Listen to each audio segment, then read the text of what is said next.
post, looking for Tavernier, who side-foots it past Vicario, and that is brilliant from Bournemouth. This is the Premier League.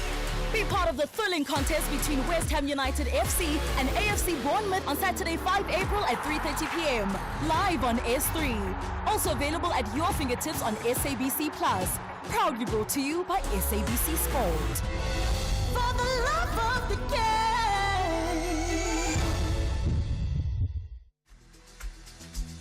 From the shows that bring us laughter to the moments that inspire us, your SABC TV license makes it all possible.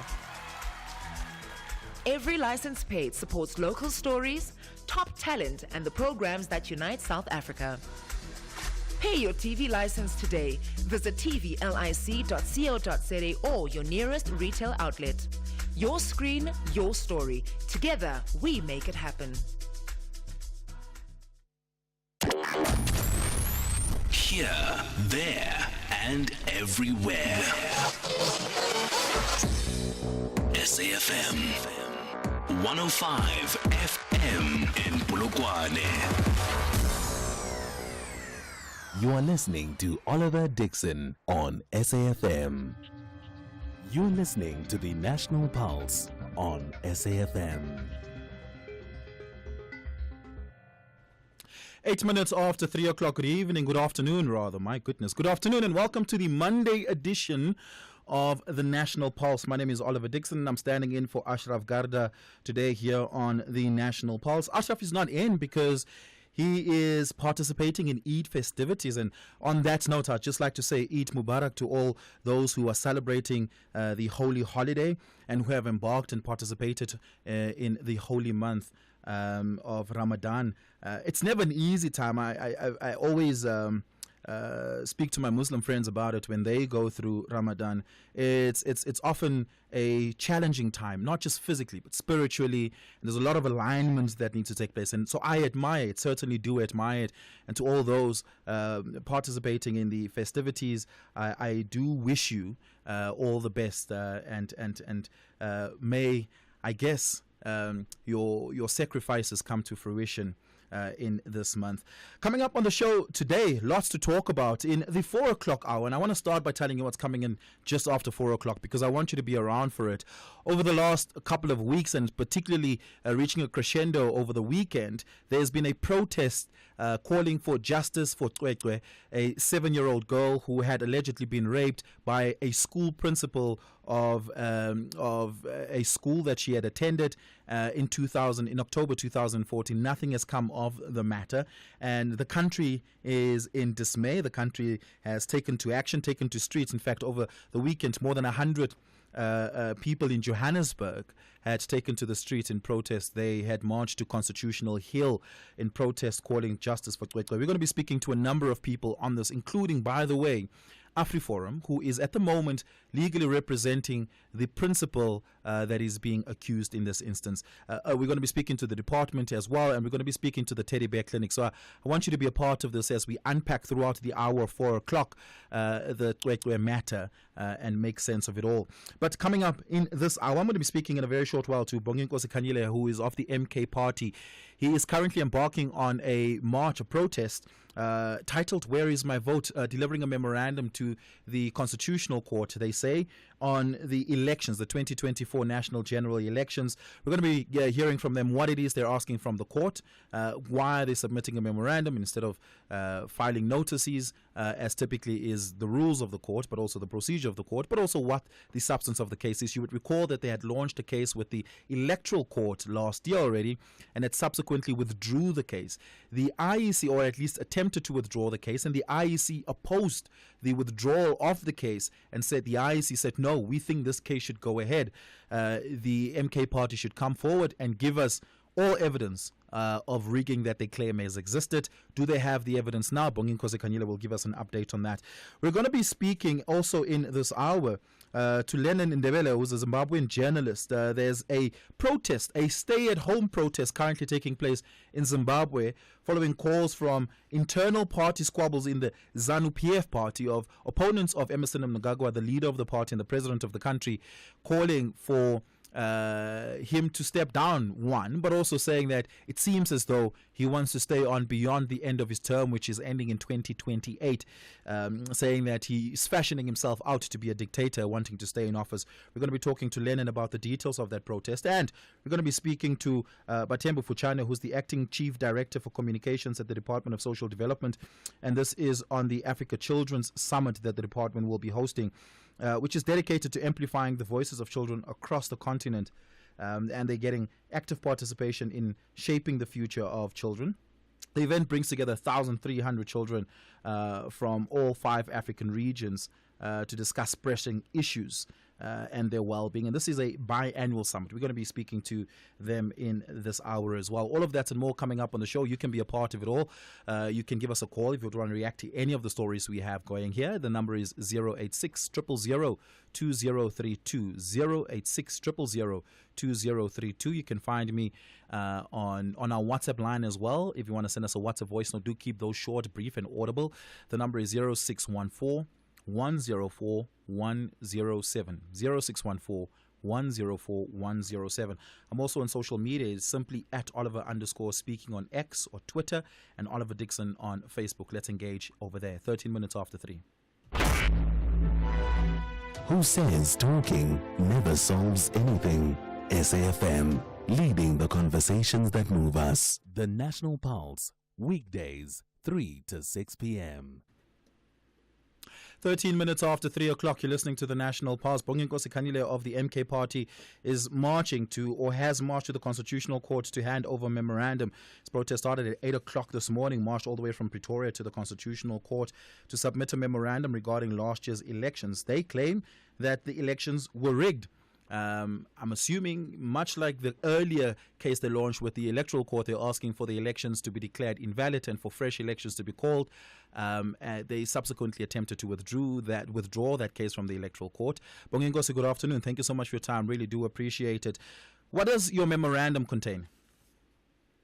Good afternoon, my brother, and good afternoon to the listeners at home. The memorandum, I think tomorrow it will be the day of submission for the memorandum in full details. For now, I would not want to declare, because remember, it is when tomorrow whereby we are going to make it public to everyone what is it that is entailed in full depth in the memorandum. I'll also share it with you. But just an overview of everything. So who are you handing the memorandum over to? We are handing over the memorandum to Constitutional Court. Okay.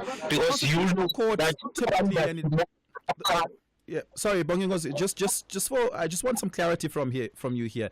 The Constitutional Court does not accept memorandums. It's not in its fashion to do so, particularly if it pertains to a case that is live, as is the instance of your case now.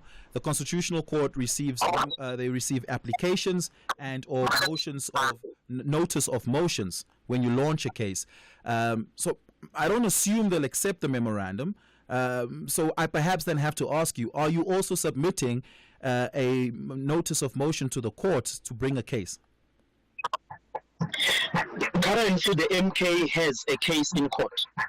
Tomorrow in Pietermaritzburg High Court, we have a court date between the MK and the IEC in Pietermaritzburg High Court. On the 3rd, in Bloemfontein High Court, the 3rd of June, we have a case of IEC and the MK. Here in Johannesburg, in Pretoria, a walk from Pretoria to the Constitutional Court, we are there as activists to sensitize the Constitutional Court. Because remember, the Constitutional Court is a constitutional court of the people. It has one of its fundamental roles and responsibilities. It is to deepen, defend, and advance democracy. Their attitude, they ought to listen to the citizens.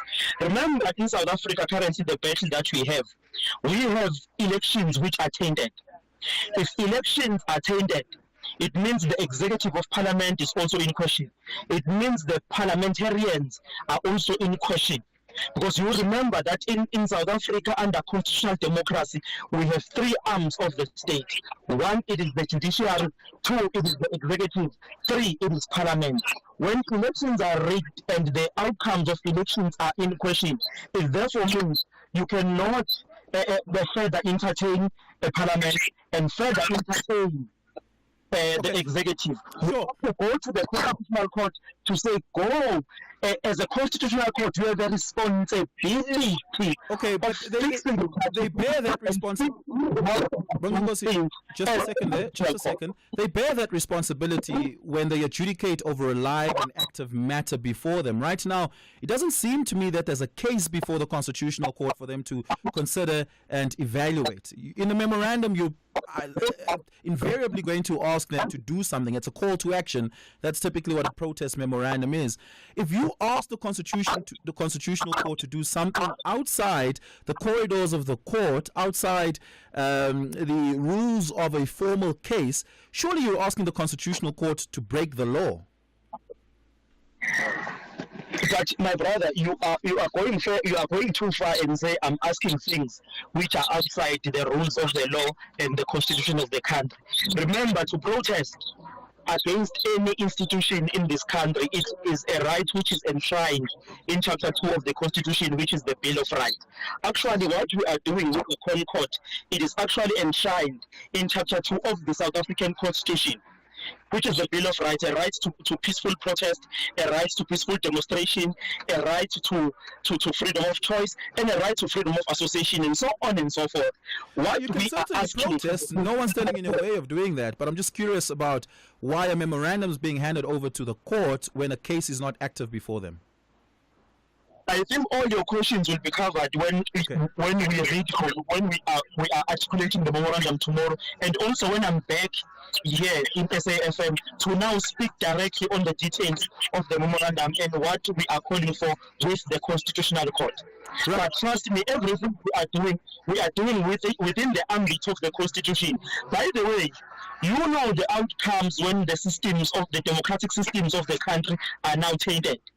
If the Constitutional Court, its attitude, its posture, its form and content is that of allowing the rigged elections to continue as something of normality, then it means we are jeopardizing of our own peace and stability in the country. There is no way, my brother, that John Steenhuisen defeated President Zuma in elections. There is no way that the voters of the DA are much more bigger than those of MK. If we can say all those who voted for the DA, take your right side, and all those that voted for MK, take your left side.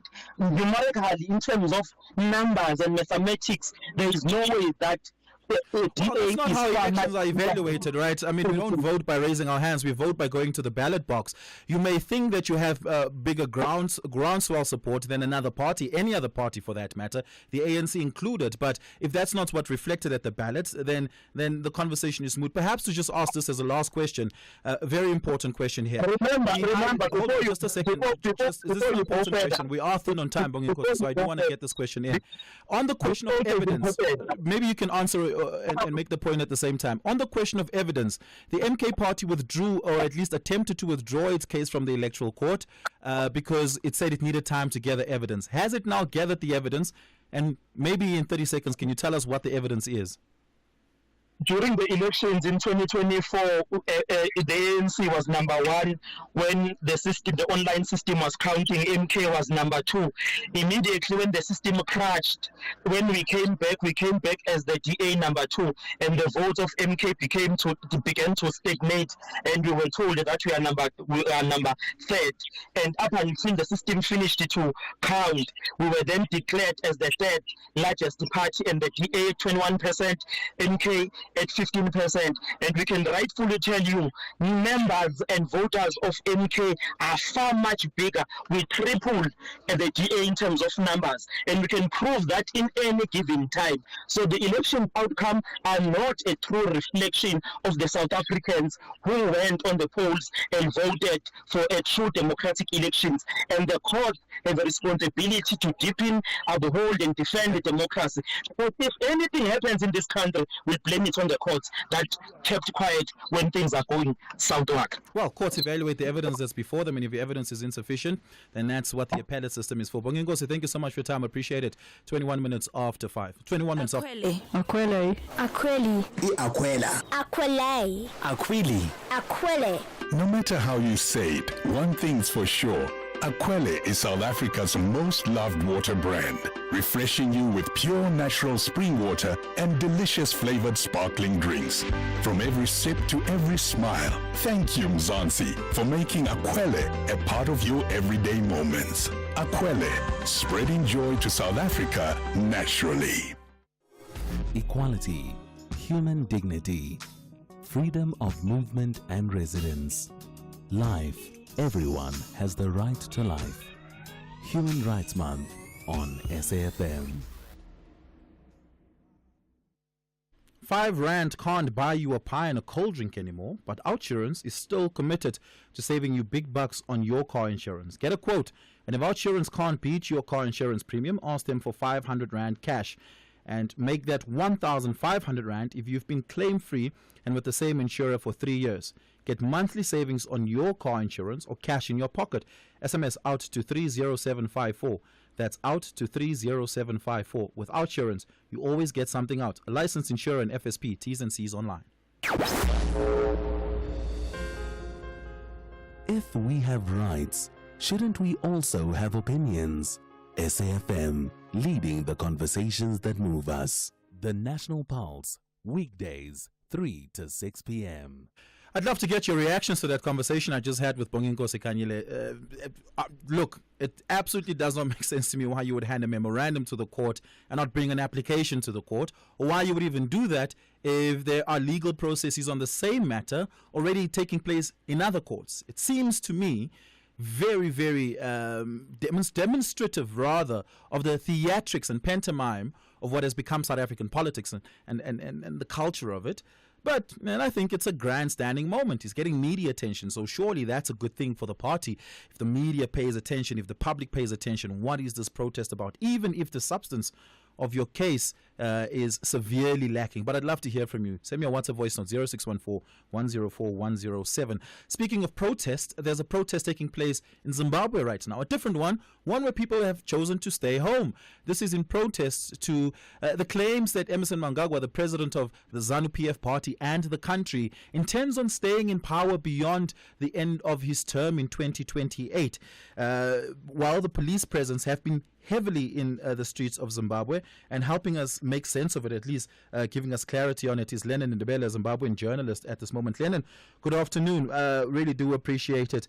This sort of protest is unique in the sense that it's different from Zimbabweans taking to the streets, as we saw when Pastor Evans, for instance, led protests 5, 6, 7 years ago in Zimbabwe, and Zimbabweans took to the streets, and many of them got arrested, many of them got persecuted by the police and faced police brutality. This time around, they've chosen to stay at home. Has the call to stay at home and the form of protest rung through the country streets, and are the streets empty? Well, yeah, it's pretty much the case. In all the major cities, people chose to stay at home. Kids didn't go to school. Some businesses didn't open. Your challenge is getting public transport. But there are protest pockets here and there in Harare, for example, near Rotten Row. They're throwing stones on the roads. But there's not many people out there. I think it's because Zimbabweans have learned the hard way that if you go out there, you might lose your life, you might be injured and so on. So you'd rather stay away and let things happen on their own, because after all, this is an internal ZANU-PF thing. Yeah. The person that had called for the protest opposes Emmerson Mnangagwa in the party. He's also a member in the party, Geza, and he has since been charged with treason for calling for protest, but have not yet been arrested for this. Do you have any update about his whereabouts potentially, and whether or not he's still actively getting people to participate in the protest? War veteran Blessed Geza is the person in question here. Well, Geza has taken a similar stance to that of Mondlane in Mozambique. He's communicating via Facebook and X. He's certainly not in the country. Speculated some think he could be in South Africa, because when he went away, there's another guy who stayed behind, and once he issued his own statement, he fled the country because he was also being hunted down. So Geza is calling for these things from an unknown location, and to get people to believe in you when you're not on the forefront, it's hard, especially in Zimbabwe. Yeah. Importantly here is the question of the position of Emmerson Mnangagwa. Has he stated openly that he intends on staying in power beyond his term of 20 when it comes to an end in 2028? And is there any merit to the claims that Blessed Geza has made? Well, Mnangagwa has been openly saying he won't stay beyond because he's a constitutionalist. But there are people within the party who are pushing for him to stay on. And the tricky part is now, why is he not telling them to stop what they are doing? He's just letting them go on to say, we want you to extend your stay until 2030 or even possible a third term and so on. But he says the constitutionalist, but he doesn't call them to order. So Geza, on the other hand, is pushing for Chiwenga, the vice president, to take over from Mnangagwa. Because of the gentleman's agreement they had when they removed Mugabe in 2017. It seems as though that Geza also wants Mnangagwa to step down before the end of his term of 2028. Is that a part of his call to action on social media, on Facebook in particular? Yes, and his point of departure is that there is massive corruption in the country.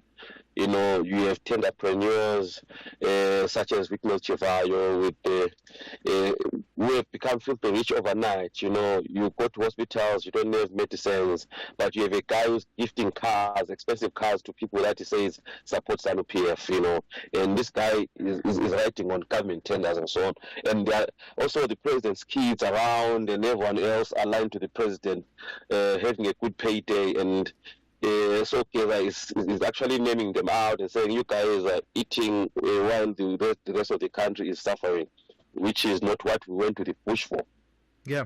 And lastly, how long are these protests expected to last, or was it only just today? It was just today, but Geza is supposed to address the nation at around 8:30 tonight.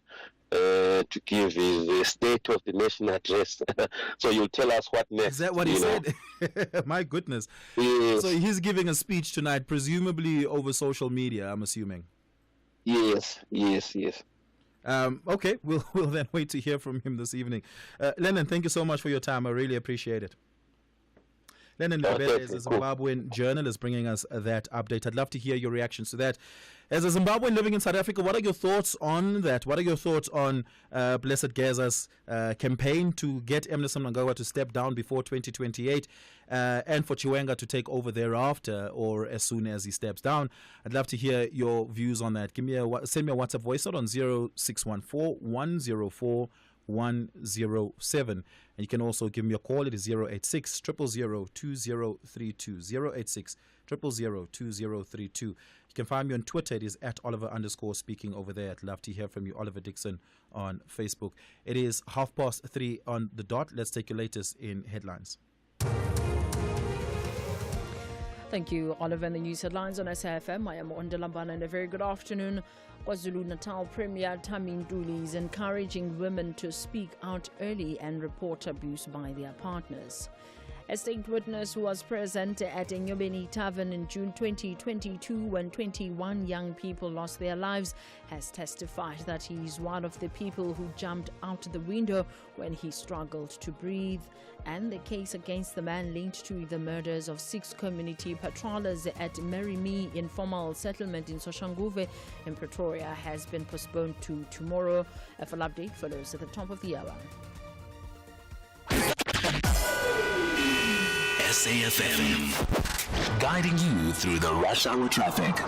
Very good afternoon. We kick it off in Pretoria with some crash delays on the N1 South. This collision and the breakdown as well there between Riachel Avenue and the R21.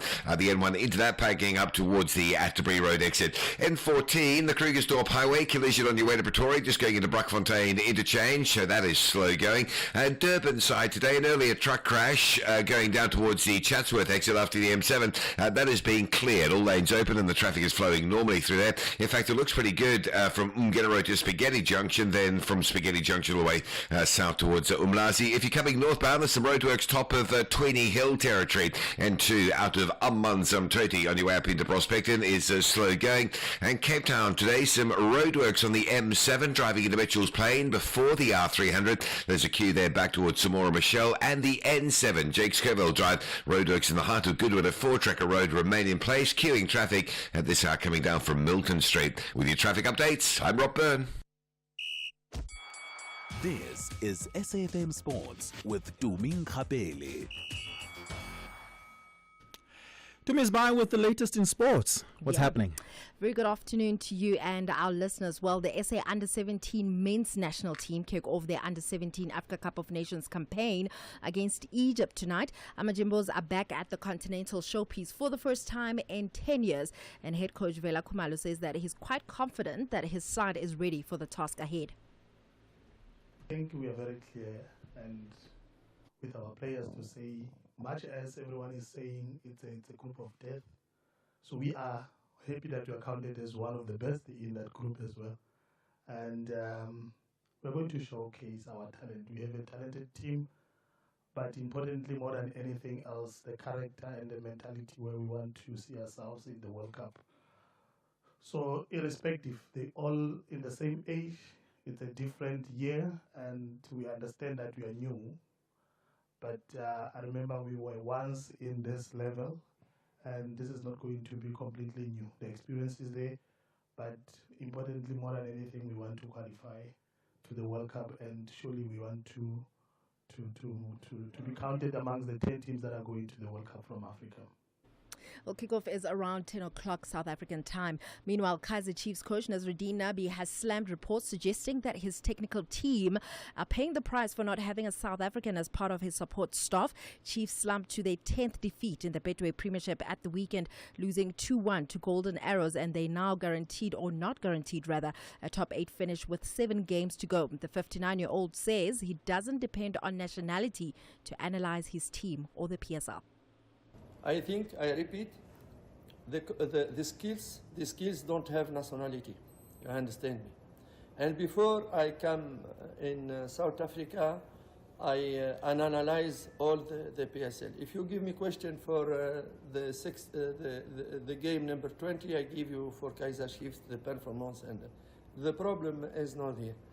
And I want to finish my response to you. If you take this jersey, you are South African, you are cozy. And the problem is not for nationality. And all my staff, Mr. Kazi, we know, and if you are a professional, you don't need much time to analyze the PSL. Elsewhere, Arsenal have been boosted by the return of Bukayo Saka ahead of their game against Fulham tomorrow. Saka missed 20 matches since sustaining a hamstring injury on the 21st of December. Moving on to rugby, Blitzbok coach Philip Snyman says that he accepts all the blame for the poor showing of the team at the Hong Kong Sevens. South Africa finished in 9th place at the 5th leg of the 2024-25 World Rugby Sevens Series, but they are still 4th on the overall series, and now they're gearing up for next weekend's tournament in Singapore, and Snyman says that they are hurting. Then in golf, Rory McIlroy has become the second golfer after Tiger Woods to exceed $100 million. That's around 1.8 billion rand in career earnings on the PGA Tour. The 35-year-old has amassed 28 victories in 262 events on the tour since making his first appearance back in 2010. Now, Woods surpassed the $100 million prize money back in 2012 and currently stands on $120 million with 82 wins in 378 events. And then finally, Oliver. You know, they actually did, I saw a table that adjusted Tiger Woods' early career winnings for inflation. Yeah. And they adjusted it for the same competition's purses. So different competition, back in the day, a competition would have a purse of like $1 million. Or $2 million. Today, same competitions have purse of 20 million, 25 million. So they're like, if Tiger Woods won those competitions with the current purse money he has today, he would have won from 1998 until the year 2000 actually. He would have won $500 million rand, and across the span of his career, he would have had more than $1 billion rather in career winnings and earnings, which is insane to think about. Can I just play golf? My goodness. Scotty Scheffler is very closely behind McIlroy, but shout out to Rory, man. Listen, so every single Monday we have MVP of the weekend. And today I have to say it has to be the 19-year-old from Czech Republic, Jakub Mensik, who denied Novak Djokovic his 100th ATP title. He beat Djokovic 7-6 and 7-6 to win his first ever ATP title. And this one is definitely one for the ages because the match was the biggest age gap in Masters 1000 final. Really? And biggest age gap of any tour level since 1976. Remember, he's 19 and Djokovic is 37. And what is crazy... Didn't is that he Alcaraz was win at not- 17 though? But the age gap in the Yes, competition in terms may of have them, been... in terms of them specifically. What is crazy is that Djokovic's first Miami Open title, he was not yet born. That was back in 2007. That's wild. Right? Oh my goodness. Absolutely There wild. are very few athletes in the world you can say that for, who have had such a long-spanning career that their opponents either weren't born at the time or in diapers. And Djokovic is one of them, LeBron James being second, and Tiger Woods being the third. That's how long their careers have been. That's crazy. Absolutely crazy. And this is what he had to say after the match. So, Novak, I mean, everyone knows you're the one. Because of I'm here, I watched you growing up, and when I was young, I started to play tennis because of you, and right now, obviously, I have.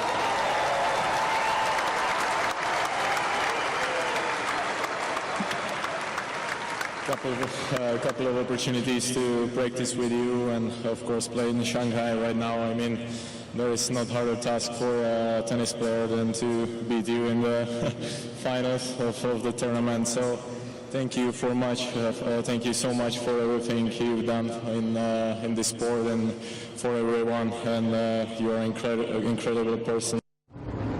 Imagine you win your first ever career title by beating a Novak Djokovic, which is your idol. Absolutely crazy. Yeah. My MVP, though, is whoever the goalkeeper was for Sekukune in the Sundowns game over the weekend. Ronaldo. Yo. Yeah. Yo. I don't support Sekukune. I don't know any of their players. I don't really watch them. But for some reason, I watched that game. And he performed incredible. For a moment, I thought Sundowns was going to lose this. They were 2 minutes away from penalties. They were playing extra time. They were 2 minutes away from penalties. And had they gone to penalties, Sundowns was not going to win that game. Eric Tinkler actually says that he's one to look out for because remember, Bafana coach was saying that there are no it seems like South Africa lacks regular local goalkeepers, and Eric Tinkler was just saying he's one to look out for. And just talking about local players, I was just reading what Jake White has been saying. He's actually been reiterating the same message in and out, and this is a question that I'm posing out to my fans. I'm calling it the fan pulse, and basically he's saying that he feels like more South African rugby players need to play in South Africa, and we need to recall all the international players. He actually says if a player wants to be a Springbok player, they need to play in South Africa, and there needs to be a clause of some sort that says no international players allowed in the Springboks. Do you think? Terrible yes idea. Or no? Terrible idea. Absolutely terrible. In fact, I would support more South African players playing Super 14 rugby. That means that they're playing in the Southern Hemisphere. They're playing New Zealand franchises. Yep. They're playing More exposure, Australian right? franchises. We're playing in the Southern Hemisphere with the URC. That's great for us. And what our players are doing in Japan, my goodness, they're doing so well. But importantly, when they come back in camp, they bring different experiences about different styles of play from across the world. And I think that's what makes the Springboks so good, is that we understand different styles of play across the world, and we don't just play one-dimensional rugby. I'm a Blue Bull supporter. It's sad that I have to say that I'm a Bull supporter because Jake White, who was once an amazing coach, I think is a terrible coach right now. Really? And part of it is because the Bulls play one-dimensional rugby. Interesting. I'd love to hear what our listeners think about that. Let us know what you think about that. Send us a WhatsApp voice note, 0614 104107, 20 minutes before 4. CFI, a global leader in online trading, is now in South Africa. Access 15,000 plus instruments, currencies, stocks, metals, crypto CFDs, indices, futures, and more on world-class platforms. Enjoy zero pip spreads, no commission fees, and 24/7 support for confident trading. Visit CFI.trade for a secure, transparent trading experience. Don't miss the National Pulse with Ashraf Garda, Tuesdays at 16:45. Proudly sponsored by CFI. CFI Financial, an authorized financial services provider. T's and C's apply. Night Talk with Oliver Dixon. When leaders need to account, we call on them. When society needs to debate, reflect, and advance, we're here to have the conversation. Join me, Oliver Dixon, on Night Talk every Monday to Thursday from 10 to 12 midnight. SAFM. Prime time all day long. You are listening to Oliver Dixon on SAFM. The Africa Children's Summit will be taking place from the 4th to the 7th of April, and they will be bringing together 1,300 children from across the continent to discuss pressing issues affecting their well-being. Let's get more details on this now. We speak to the acting chief director for communications at the Department of Social Development, Batembu Fuchane, who we're still trying to get a hold of. This is a biannual summit that takes place in different parts of the continent. Batembu, thank you so much for your time. Really do appreciate it. Welcome to the program. Maybe as a starting point, give us the background and history of the African Children's Summit. Well, it's as you just put it there. So it happens biannually. The inaugural one was in 2023, the 10th to 12th of April, and that was held in Kenya. And we are now on the second one of the biannual series. It is an entirely child-centered and an entirely child-led summit, which means that children design the program, children chair the program, children facilitate the program, and children are the ones who come and deliberate on the outcomes and policy outcomes of the summit. Yeah. So that has been the history. We are on the second one now, in second installment since Kenya. So what happens that they discuss, and then what happens after that? The objective now is that, especially because we're also, as South Africa, leading the G20 presidency, all of the countries that have been invited, first of all, we've invited from all 5 regions of Africa. We've invited 33 countries, and in all of those countries, key policymakers and decision makers have been invited to participate in the conference. From South Africa's perspective, for example, our chapter for children in South Africa features in the Nelson Mandela Children's Parliament. And the Nelson Mandela Children's Parliament is the one that is now that champions all child-related matters within the country and ensuring that those matters find resonance in policy making. For us, that also can be channeled through DSD as a department. It's channeled through the Nelson Mandela Children's Parliament, but also channeled through the Department of Women, Children and Youth and with Disabilities. So the objective is to ensure that children, through these structures and these summits, take up issues that are affecting children, and those issues are brought up to policymakers through the influence of us as policymakers and through the influence of such partners as the Nelson Mandela Children's Fund. Yeah. And how are the children selected, the 1,300 children? How do they become a part of the delegates that participate and attend this? Well, there's chapters in each and every country. South Africa, we've got a chapter in each and every province wherein these children participate. For us, in the main, they participate through the Nelson Mandela Children's Parliament. However, we have also taken a specific decision this year to ensure that we are focusing, or that we are ensuring that we've got an inclusive conference and summit. Yeah. And thereby we've focused on ensuring that we've got disabled children invited. We've ensured that we've got children from rural and outcasted areas invited. We ensure that we've got children who've got life experiences that have exposed them to violence, such as gender-based violence, to war. We've ensured that we've also got children that are invited from places where they've got education inequities, to ensure that those lived experiences, as broad as they are the ones that are going to inform and give us what we want, which is an evidence-based discursive process and an evidence-based policy-making process at the end.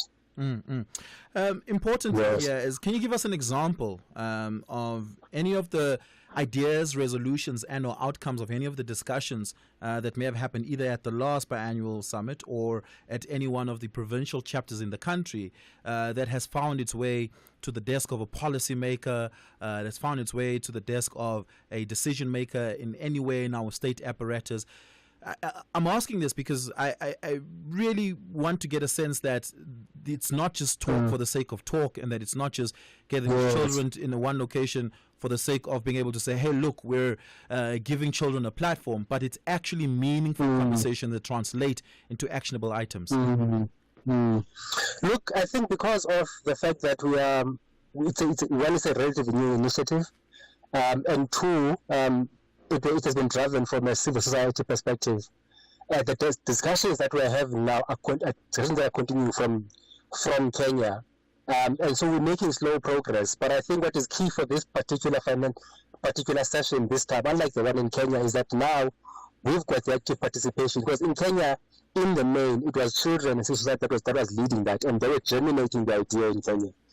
We've gotten to a point now where not only the idea germinated, it is now involving active participation of government. We as DSTI government department, and we are now a partner in this particular summit.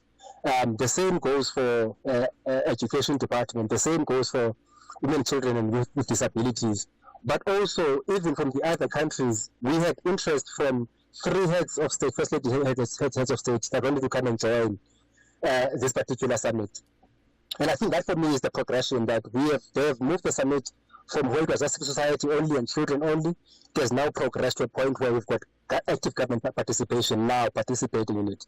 And we are hopeful that emanating from this one, through our participation as DST, we are going to be able to show in the next summit more fruitful outcomes. And I'll be able to say to you then, at that point in time, DST was part of this thing, TP was part of this thing, and these are the outcomes of what the resolutions were.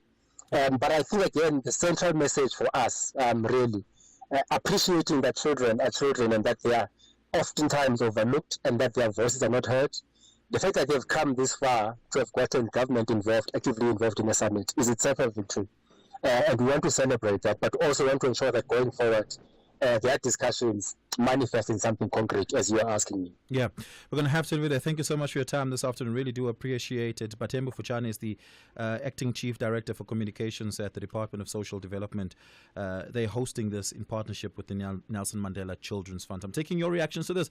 Give me a call, 086 000 2032, 086 000 2032. You can send us a WhatsApp voice on 0614 104 107. Tweet me. It is at Oliver_speaking on Twitter. Let's take a short break. Get unbeatable football odds with SuperSport Bet. From derbies to title deciders, our Super Boosts give you boosted odds you won't find anywhere else. Switch today and get 100% deposit match up to 5,000 Rand. SuperSport Bet is licensed by the Western Cape Gambling and Racing Board. Bookmaker license 10191097. No persons under the age of 18 are permitted to gamble. Winners know when to stop. National Responsible Gambling Program. Toll-free counseling line 0800 006 008 or WhatsApp help 076 675 0710. Masandawana have a master plan to win in their own backyard to ease off the pressure before the trip to the north.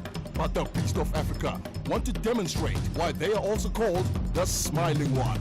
This is the first leg quarterfinal battle of the Total Energies CAF Champions League. Do not miss out on the delight of African football. Mamelodi Sundowns versus Esperance de Tunis on Tuesday, 1 April at 2:30 p.m. Live on SABC Sport on DTT Channel 4, SABC 1 and SABC Plus. Also available on SABC radio stations at 3 p.m. Proudly brought to you by SABC Sport. For the love of the game. Something big is coming. 6:30 will never be the same. Amalanga Wafani, only on SABC 1.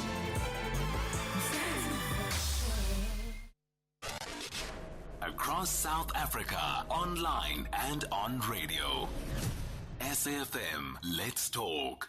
Send us your WhatsApp voice notes on 0614 104 107 and your calls on 086 000 2032. Let's have a listen at some of your WhatsApp voice notes. Afternoon, Oliver. Zate here in Kala, Eastern Cape. Oliver, was it relevant for Education Minister of Eastern Cape to withdraw or confiscate the funding and the licensing of that college where the poor child was sexually abused and close that college? I thought of the learners and their parents who will be badly affected by this closure. Either placed or transferred to other learning institutions, still it will affect negatively the learning and adjusting of these poor learners. The closing, in my perspective, is unworthy. Rather, the department deal and persecute the said suspects and detect the truth. Then replace those found guilty, and the college continue educating students. Thanks, Oliver. Glad to hear. Thank you so much for that. We would love to get some of these answers from the Department of Basic Education in the Eastern Cape. We have reached out to them to be on the show today, and we're still going to try and attempt to get them onto the platform so we can ask exactly the question that you're asking. What is the basis for the deregistration, and what is the alternative remedy for those who will be affected by the closure of the school? Kanye again is the one who like to be in the media. Your questions were spot on. Yeah, taking chances again. Cry, beloved country, South Africa. Consider. Thank you so much for that. Let's go to the lines. Pele out in Kroonstad. Good evening. Good afternoon. Go for it. What's on your mind? Pele? Yeah. I admire the bravery of that Khanyile fellow. Coming onto the media every time and standing like that and without answering questions. It was a simple question. Is it not, what is the procedure to table your matters before the Constitutional Court? And you can't say that it is legal when you're not presenting it the manner in which you said to him. That's how you present matters at the Constitutional Court. So what is legal about their march, and what is legal about their memorandum to the Constitutional Court? Indeed, he's one fellow who just can stand without any fear. Yeah, and, absolutely. And look, the Constitutional Court is, and this must be made very clear, is not in the business of accepting memorandums from the public.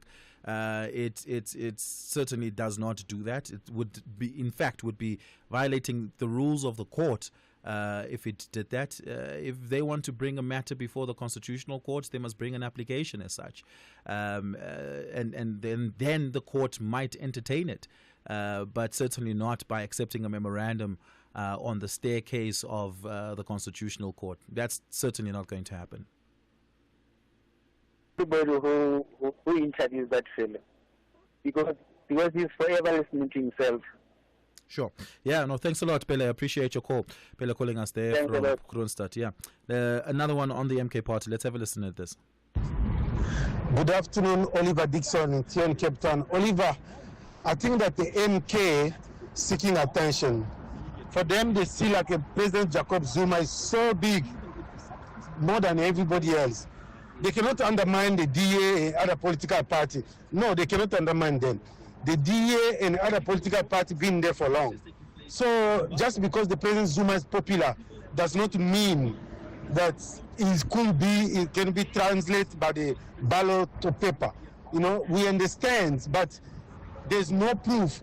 Whatever they're talking is just to seek attention because they got nothing else to talk about.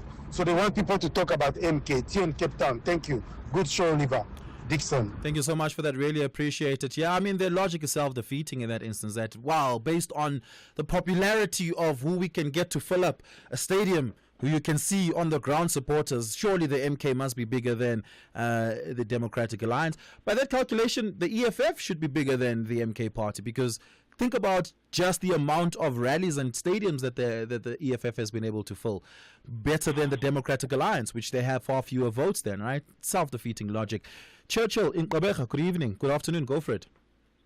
Good afternoon, Oliver. Oliver, it's really, the MK party, they're making a mockery of themselves. And then you ask yourself, what is going on in that organization? Have they consulted to make this move? And in actual fact, what are they saying to an ordinary South African, a young person who thinks of joining the MK party? Who goes to the Constitutional Court and, and deliver a memorandum?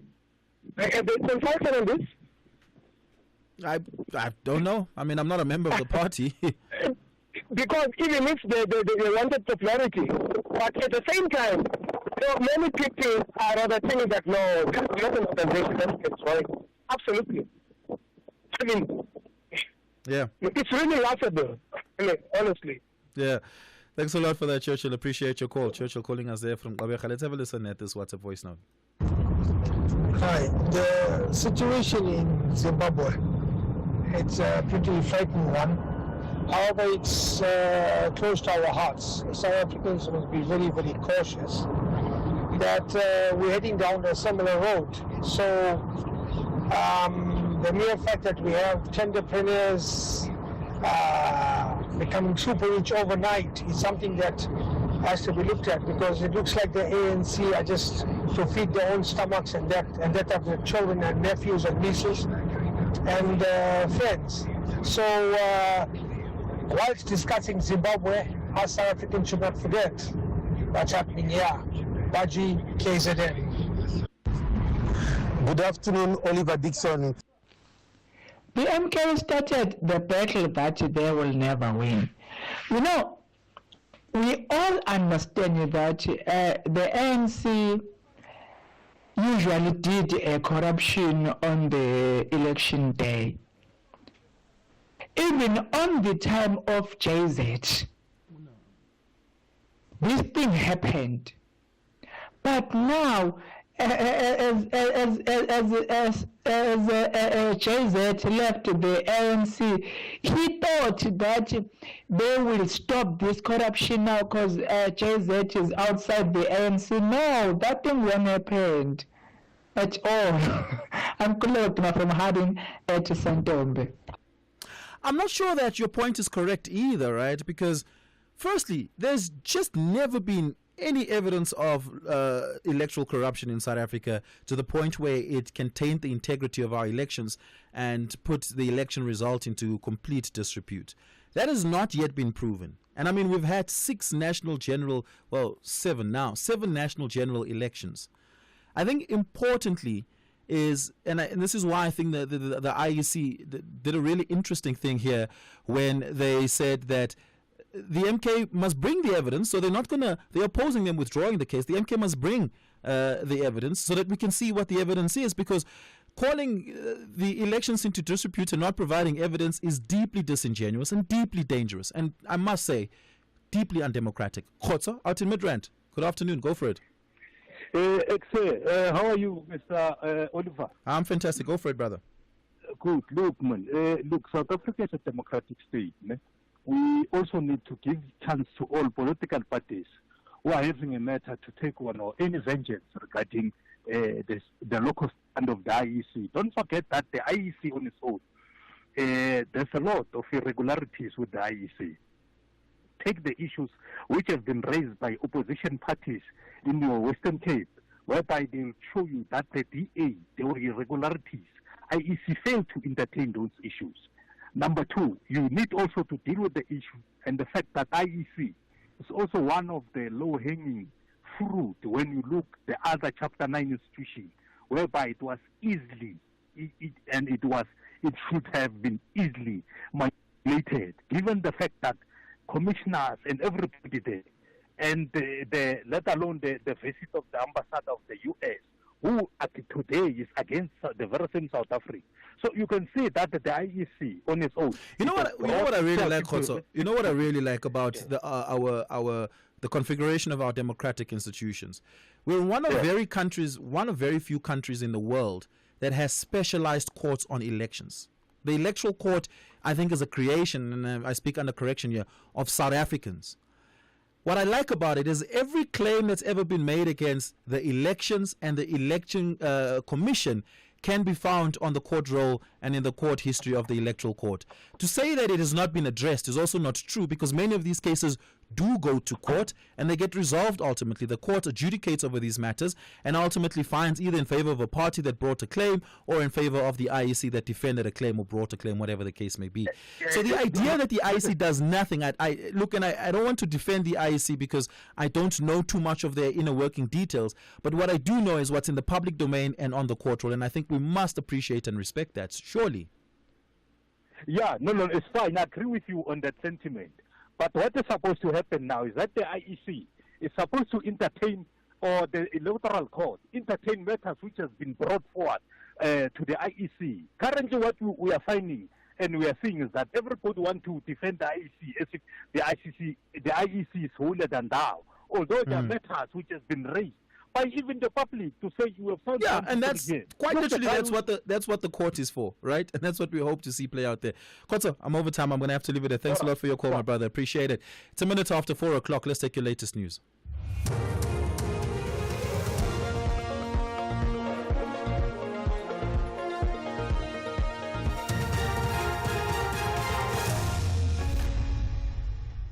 Thank you, Oliver. Top stories at 4. Women encouraged to report abuse by their partners, and update on the Zimbabwe protest. For SAFM News, I am Ondalambana, and a very good afternoon.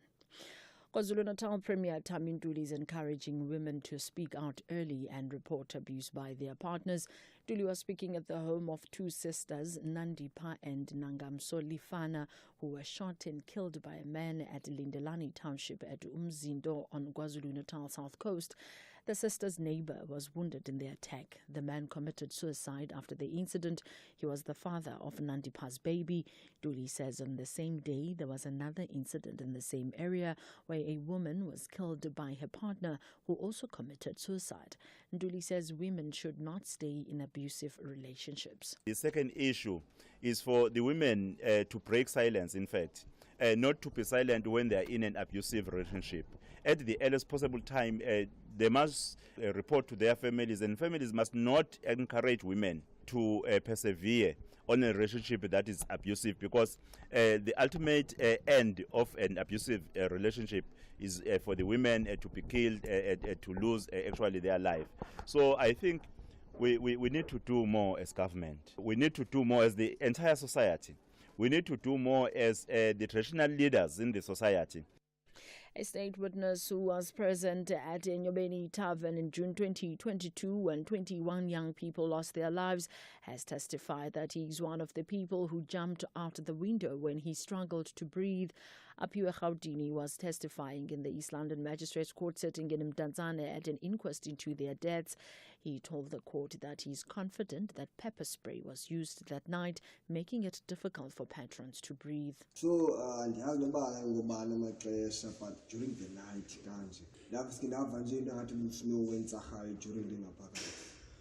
during the night, I do not recall at what time, but I felt something like a smoke that was giving me difficulties in breathing. So, but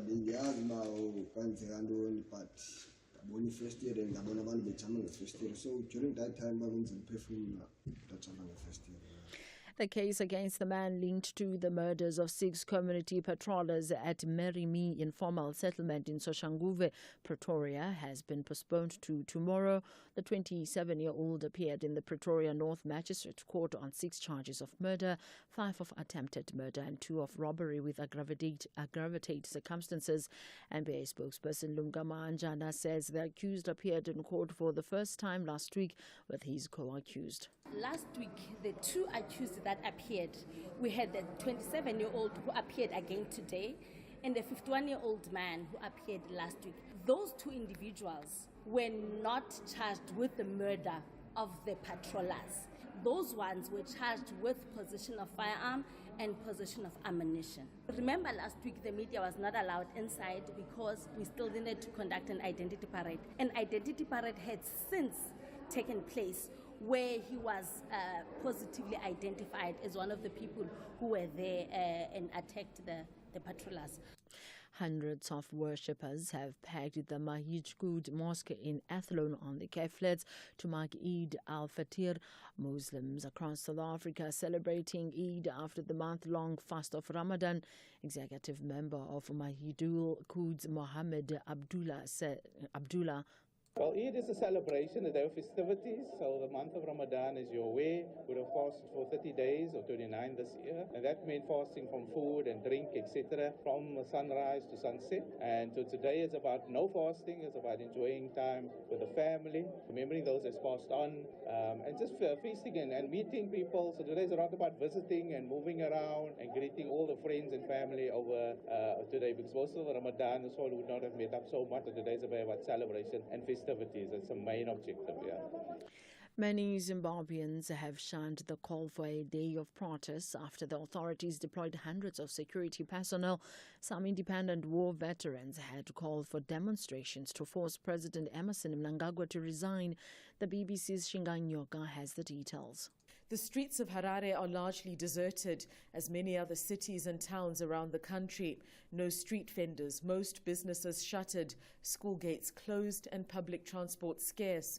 The protests, called by war veteran and social media phenomenon Blessed Geza, were meant to test how much support he enjoys on the ground. He had called on the public to fill the streets to force the president out of office for alleged corruption and trying to extend his term in office.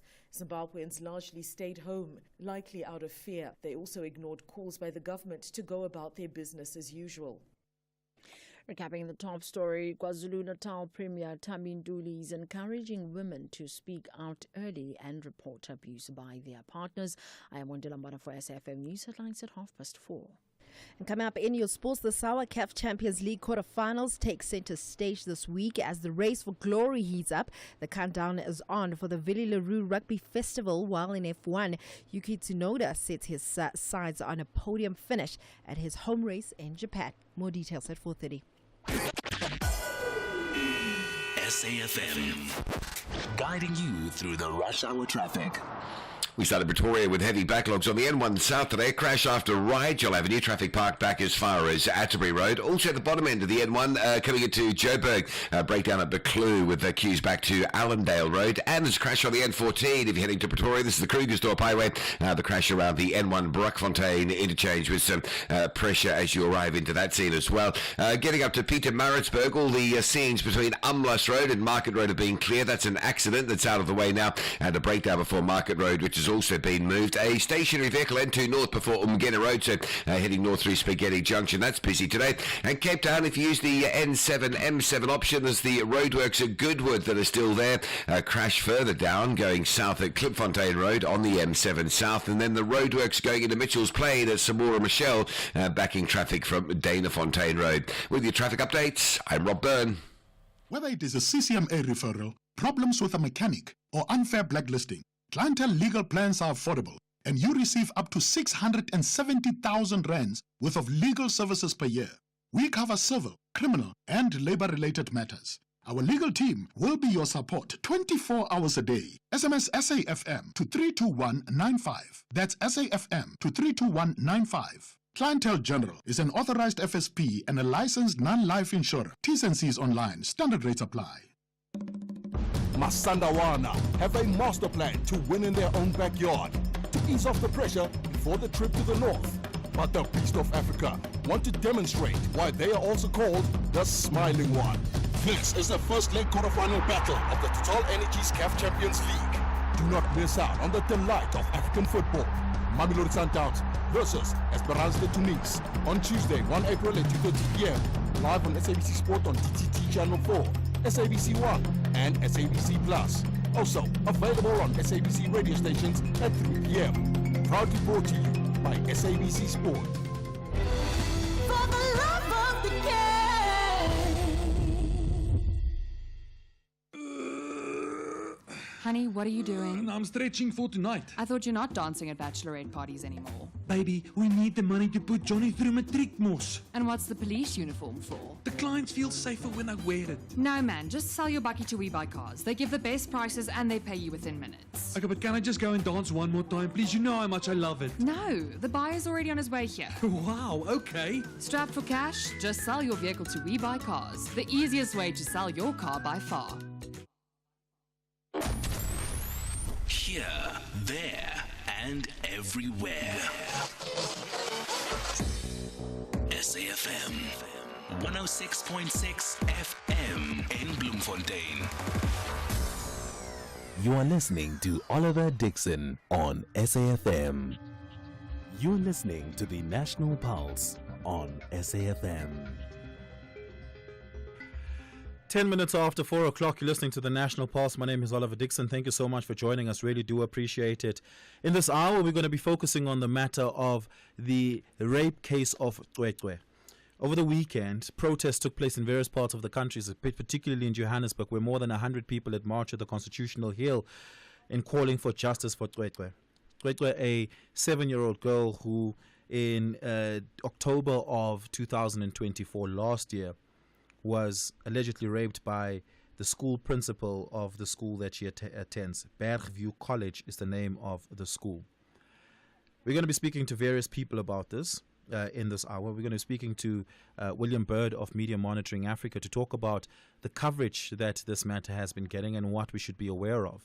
There's a particular level of sensitivity when it comes to the covering, the reportage, and the public discussion of sexual assault and rape matters that involve minors. We're also going to be speaking to the Teddy Bear Clinic on this matter, and we're going to be speaking to AfriForum. Their spokesperson Barry Bateman is going to be speaking to us. AfriForum is representing Jaco Pieterse in a very narrow element of this case, which I'll tell you about a little bit later on. Jaco Pieterse being the principal of the school Bergview College in question here. But before I bring any of my guests on in this hour, I want to read to you what Cwecwe's mother had told Drum magazine about this matter as far back as a few days ago, but as far back as a few weeks ago when this first came to public light. Ultimately, to give you a summarized version of it, and I do want to give a warning here. I'll be reading verbatim from the mother's words as covered by Drum magazine, but more importantly, there are very graphic details, so I do want to just give a warning to sensitive listeners about the details of this matter, especially if you have children listening at the moment. Please do exercise discretion. So, Cwecwe's mother had told a journalist, reflecting on what had happened between the days of the 14th to the 16th of October last year, where various events had unfolded, but ultimately Cwecwe came home from school one particular day, and when she arrived home from school late on that particular day and the day before that. But as her mother says, when she eventually got home, we noticed the trousers zip was not properly closed, and we asked why she was not dressed properly. She didn't answer, and we didn't think anything of it.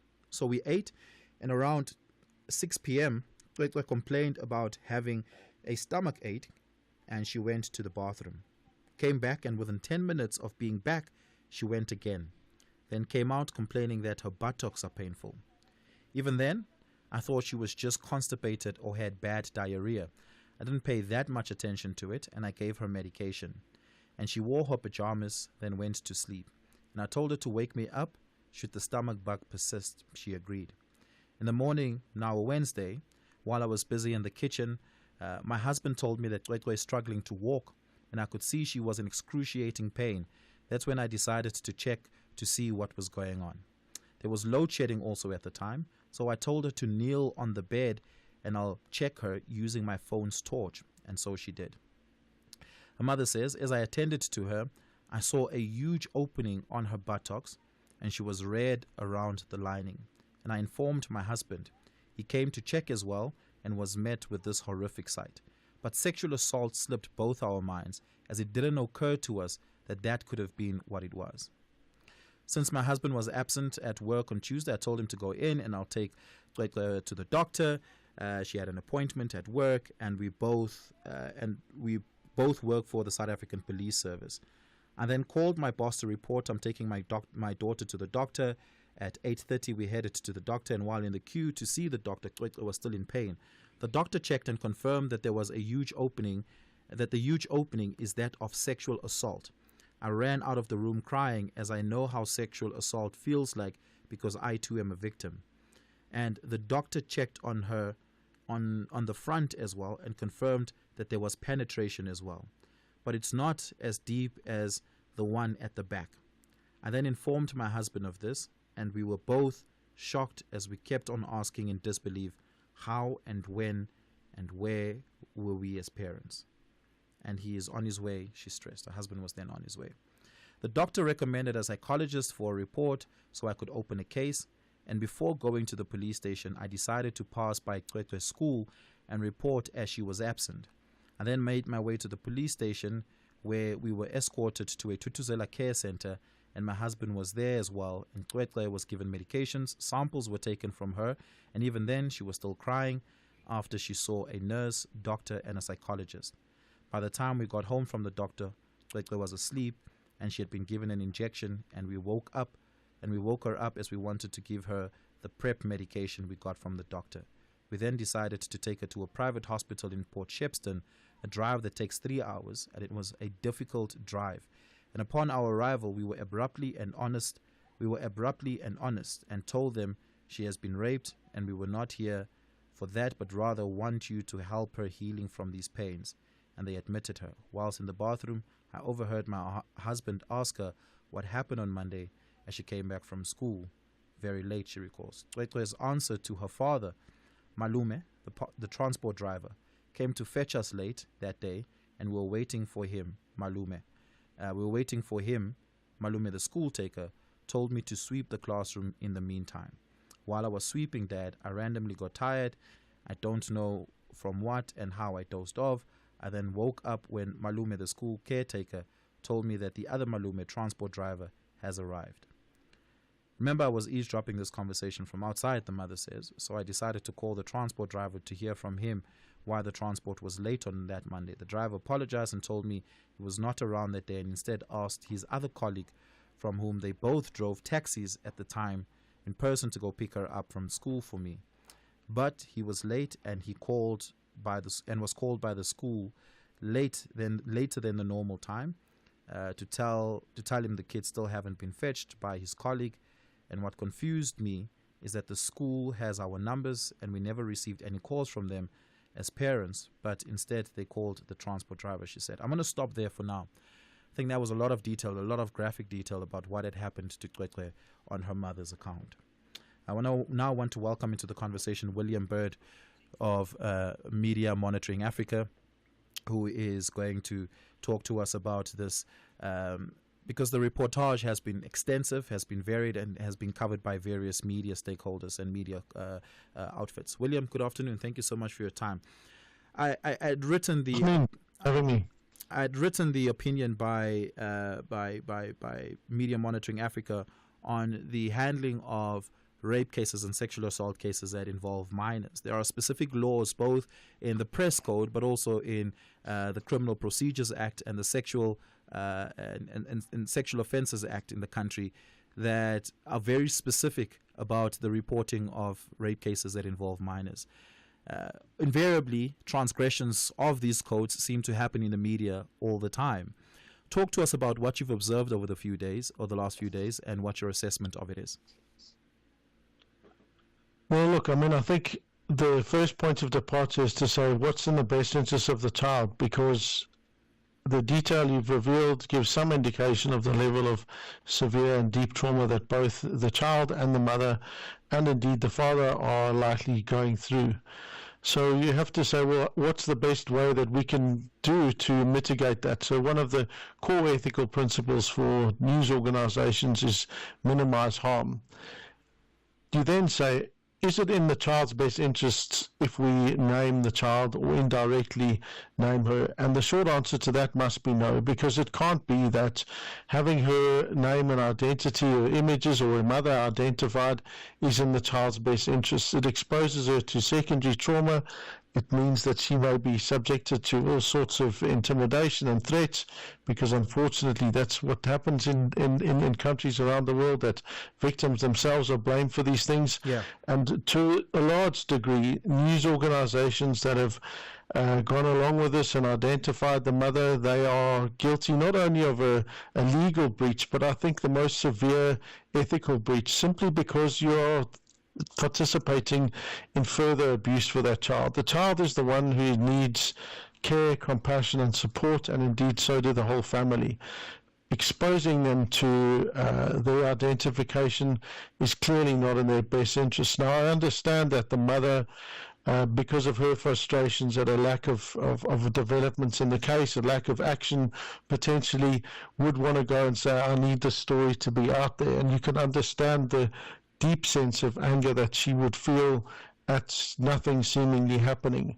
But that's where the media need to do their jobs and say, okay, we understand that and we're very happy to tell this story, but we aren't going to name or identify you, because that would lead to the child being indirectly identified, and that's not only illegal, but it's also profoundly unethical. Yeah, it's not just the child and or relatives of the child that should not be identified, but my understanding is that in rape cases generally, and specifically where a minor is involved, that the perpetrator should also not be identified for exactly the same reason. And in this instance, the school principal has been identified as a suspect, and his picture and identity has been circulating in the media as well, and on social media in particular over the last couple of weeks. Is that something that the code is also clear on? So it's a lot less clear, and in fact there's a constitutional challenge building around identification of adult accused in that particular circumstance, and I think with good cause. Our interest here is the best interest of the child, as indeed that should be of the media, precisely because they're the ones that are in the greatest need of care and compassion. It does mean that if there's a person who's been formally accused, is it because that's the case of the police charge sheet, or is it the case of someone making some kind of an allegation that that's the case? Precisely because media need to test that, because naming someone on social media may subject them to all sorts of further abuse that, you may name someone and then discover that actually that isn't the case. We saw, for example, many years ago, there was a case of a baby who was allegedly raped by 12 men, then it went down to 9, and in fact the final facts of the case were not anywhere near that, but because those men had been wrongly identified in that instance, they had to leave home and all the sorts of things. So these things have significant consequence.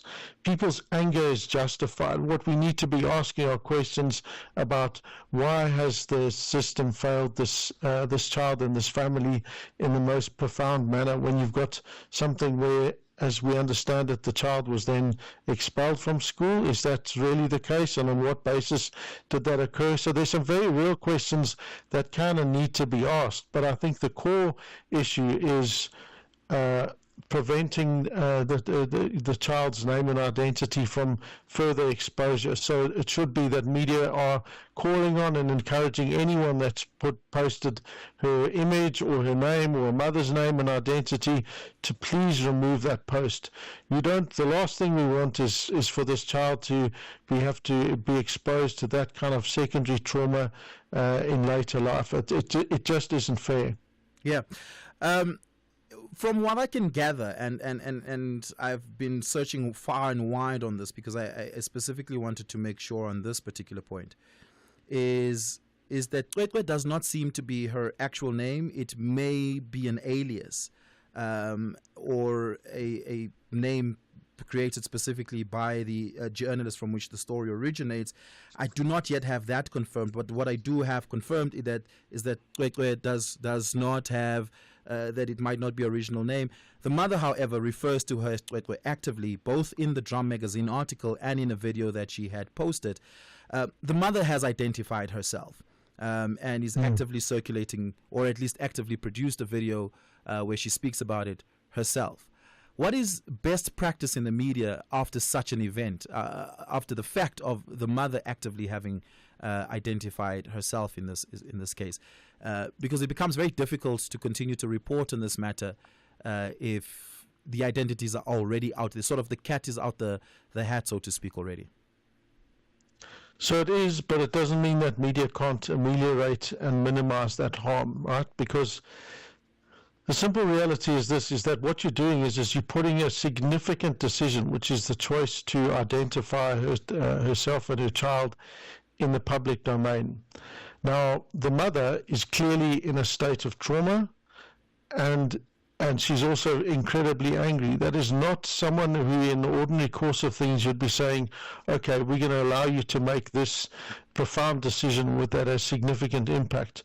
This is where media need to be applying their ethical standards to this particular instance and say, we understand that you are angry and that you want to be, and that you want to name yourself and be there and be interviewed, but the reality is that we are legally obligated not to do so, and in fact because we don't believe that it is in your, or indeed the child's best interest for you to be named and identified, precisely because the mother's not in a place to be thinking down the line what's going to be the consequence of me putting my child through this additional trauma, and nor should she be expected to be making those decisions. You know, you don't want anyone in that state of trauma to be making those kinds of things. They need, and usually what you find in these kinds of cases where it happens with prominent people is they have a clear person who mediates the engagement with media, and those sorts of things are never, those kinds of details are never ever revealed. You know, we know from countless things of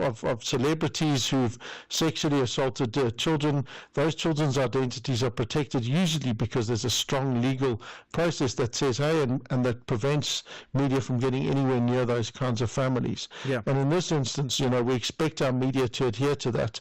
Again, her name's out there. That doesn't mean, though, that we should continue to make that harm worse. It means that as we report, media now have a very clear obligation to go out and say, we're not naming the mother, we're not doing this, any kind of reference that we've made, we're removing, and we strongly encourage anyone who's posted it to please edit or remove their post completely, because it's not in the child's best interest for her to be having to be exposed to this as even further trauma.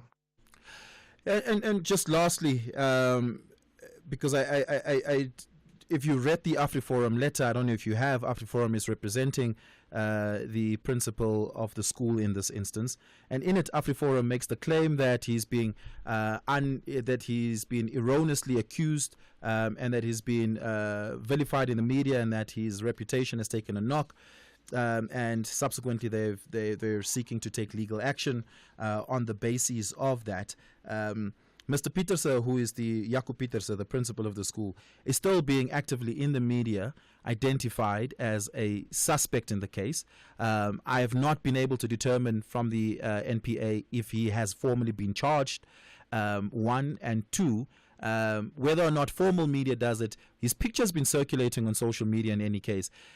Is there anything to be thought of and to be sensitive towards the specific accusing of Jaco Pieterse in this instance? Well, I think when it's such an egregious offence that we know that it's going to make people incredibly angry, our media need to exercise caution and do some fact-checking. Is this in fact the correct headmaster of the correct school? Was he there present? Is there some kind of reason why we may decide to go ahead and either repeat the allegations against him that it is in fact him, or is there legitimate uncertainty such that we say, this is the alleged story of what is going around about that. If the media, I think, can show due cause to say, we've done it. He does appear as a suspect. We spoke to Detective Constable XYZ, and they confirmed that he's a suspect, and this is the case, and that he appears to have been there on that day, etc., etc.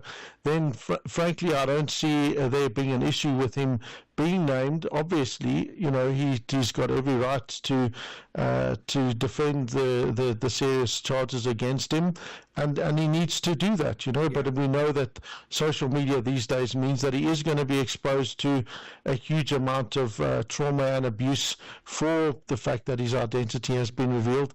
And we do need to point out that the current law is that it is in fact illegal to name him in this current circumstance, although the constitutionality of that is in question. But again, I guess the basic ethical point is, do we have enough evidence knowing that this is what's going to happen? Again, the principle there is minimize harm. Yeah. William, thank you so much for your time and your insights. Really do appreciate it. William Bird is heading up Media Monitoring Africa. Before we go to the headlines, I just want to briefly read you this from Xwetu's mom in relation to the principal. She says, and this is what she tells Apuwe Kamko, the journalist of Drum Magazine, in this conversation. She says, the teachers from her school did check up on her as they know what was happening, but to my disappointment, the principal, along with the SGB members, never bothered calling or checking up on us, and my story with the school's principal isn't a favorable one. She then goes on to say, when I had a meeting with the principal, he said I thought we were going to be professional about this, which I didn't like, because how am I supposed to be professional when my child got assaulted and no one is doing any due diligence? The caretaker and the transport driver cooperated with the police, and the only person who doesn't want to is the principal, as he even called his lawyer and said he's not doing any tests. So that's currently where we are at the moment, and I need answers, because my child didn't assault herself. Someone did it, and they need to take accountability and justice be served for Xwetwe. Despite the severity of the incident, the perpetrator remains unknown, and the school's response has been inadequate, Xwetwe's mother continues to say. So, for clarity, it seems here that the principal, which we now know from the AfriForum letter to the station commander, is that the principal has been requested to give a buccal sample for it to be tested. The principal refused to do so. Seemingly, the school caretaker and the transport driver did indeed hand over such a sample and cooperated with that request from the police. We'll continue covering this on the other side of the Shahida Omar of the Teddy Bear Clinic will be joining us. It's 32 minutes after 4. Let's take your latest headlines. Thank you, Oliver. And the news headlines. Cooperative Governance Minister Velenkosini Hlabisa says 40 people have died due to natural disasters since December last year. KwaZulu-Natal Premier Thami Nduli is encouraging women to speak out early and report abuse by their partners. And Russia says President Vladimir Putin remains open to speaking to U.S. President Donald Trump amid U.S. criticism of Putin over delays in striking a ceasefire deal for Ukraine. FL Update follows at the top of the hour with Greg Hose. SAFM, guiding you through the rush hour traffic. Couple of heavy issues on your way out of Pretoria down to Joburg today. Crash between Rigel and the R21. That's on the M1 South. That's a queue from Atterbury Road. And then we've got members of the MK party that have been having a sort of slow walk down the N1 today. They've moved from Brockfontein. They're now around Olifantsfontein Road. So you've got a sort of couple of lanes closed on the left there. Traffic heading through Midrand towards Joburg, backlogging from sort of Samrand territory down to a point of that margin just after Olifantsfontein. Crash on Joburg's Mike 1 before St Andrews. Pretty heavy coming from Melrose through Houghton into the Parktown area today. Durban, not a bad run through the traffic. We had some roadworks coming off of Monzamtoti up at 20 Hill into Isipingo. That's still a bit slower than you'd like getting through there. And Cape Town, major alerts for those who use the N7, M7. N7, Jake Scavel at 4 Trekker Road, Goodwood. Those roadworks are still there. That's reasonably heavy. But then you hit a massive backlog going into Mitchell's Plain, the M7 queuing from Govan and Becky Bridge territory right down to some roadworks by the R300 junction. With your traffic updates, I'm Rob Byrne. This is SAFM Sports with Tuming Khapele.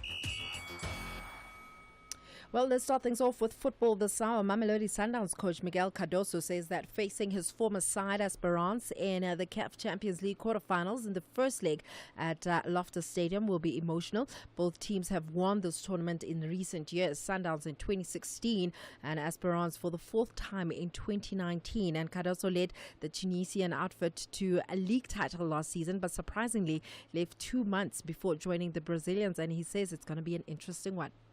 Facing Esperance after one season there is obviously emotionally an important moment, but we should understand that it's a page that we closed when we came out from there. We have big respect for those people, for the management, for the players that work with us, and mostly and also for the fans. But I have a big respect for Mamelodi Sundowns fans, for the management that believed in me. And I'm truly focused on making my players as strong as possible as a team so that we can obviously go through the competition, the group stage, that stage. And we'll cope myself with the right emotions. But I'm thankful that I play against them. It's also a happy moment because it means that they continue to succeed until the moment. And also I'll have the opportunity to see people that I like, of course. So good emotions on the game for sure.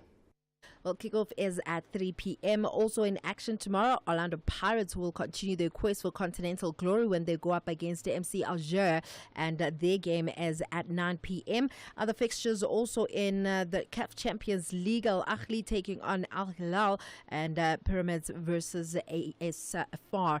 Then in cricket, the Proteas will go on a short tour of Australia in August, playing 3 T20 internationals and 3 one-day internationals on the East Coast. Notably, this tour will not include any test matches. However, the White Ball Tour is scheduled to follow South Africa's highly anticipated World Test Championship final against Australia in England. Cricket Australia revealed that the series will also mark the return of international cricket to the Darwin after a 17-year hiatus, and the matches will also be hosted in Cairns and Mackay. Then in rugby, the Villa Leroux Rugby Festival is set to take place from the 2nd to the 5th of April in Stellenbosch. The festival has become a cornerstone in the development of under 11 and 13 rugby talent across Southern Africa in its 4th year, and there'll be over 1,500 players and 235 coaches representing schools from Eastern, Western, Northern Cape, Namibia, Gauteng and the Free State.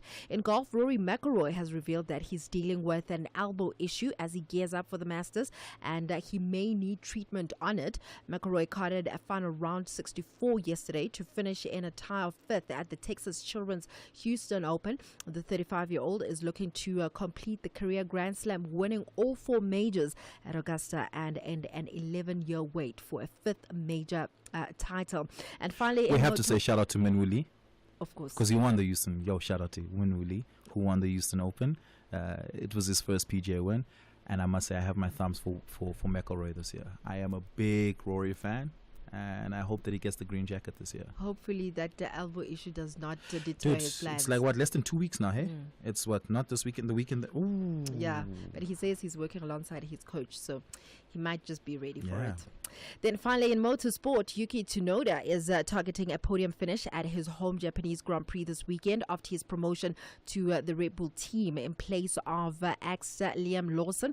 Tsunoda will race alongside 4-time world champion Max Verstappen after Red Bull ruthlessly pulled the plug on underperforming New Zealander Lawson last week, just 2 races into the F1 season.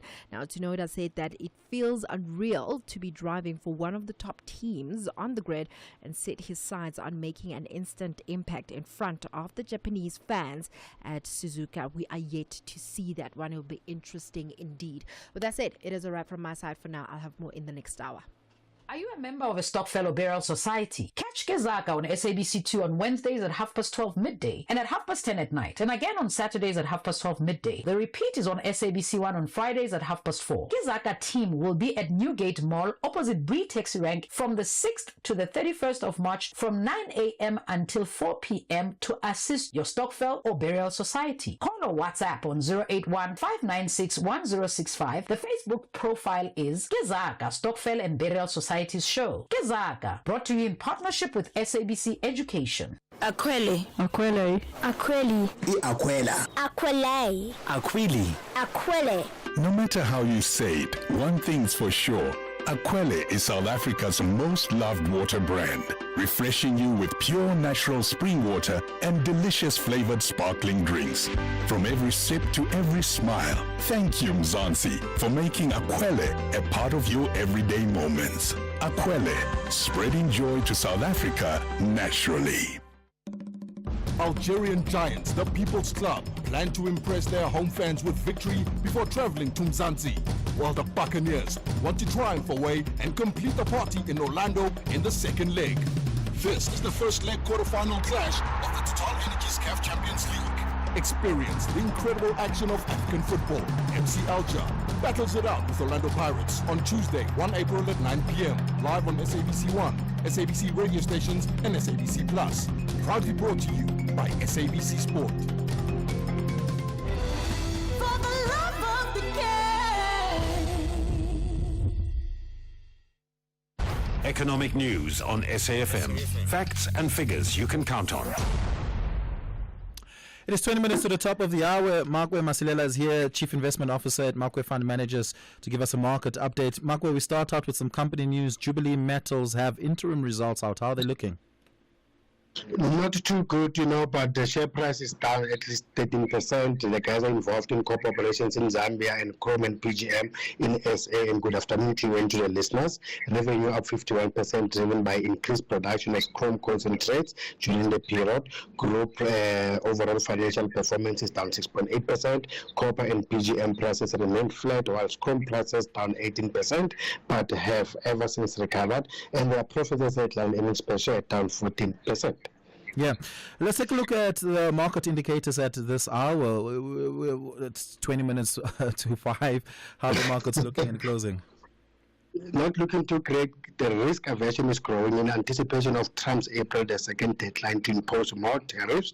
And also, and we remember, the Wednesday is also crucial locally, as that's when we expect a vote when it comes to our national budget. But the rent weakened marginally. And over the weekend, Trump said tariffs will essentially cover all countries, dashing hopes that the levies will be more limited.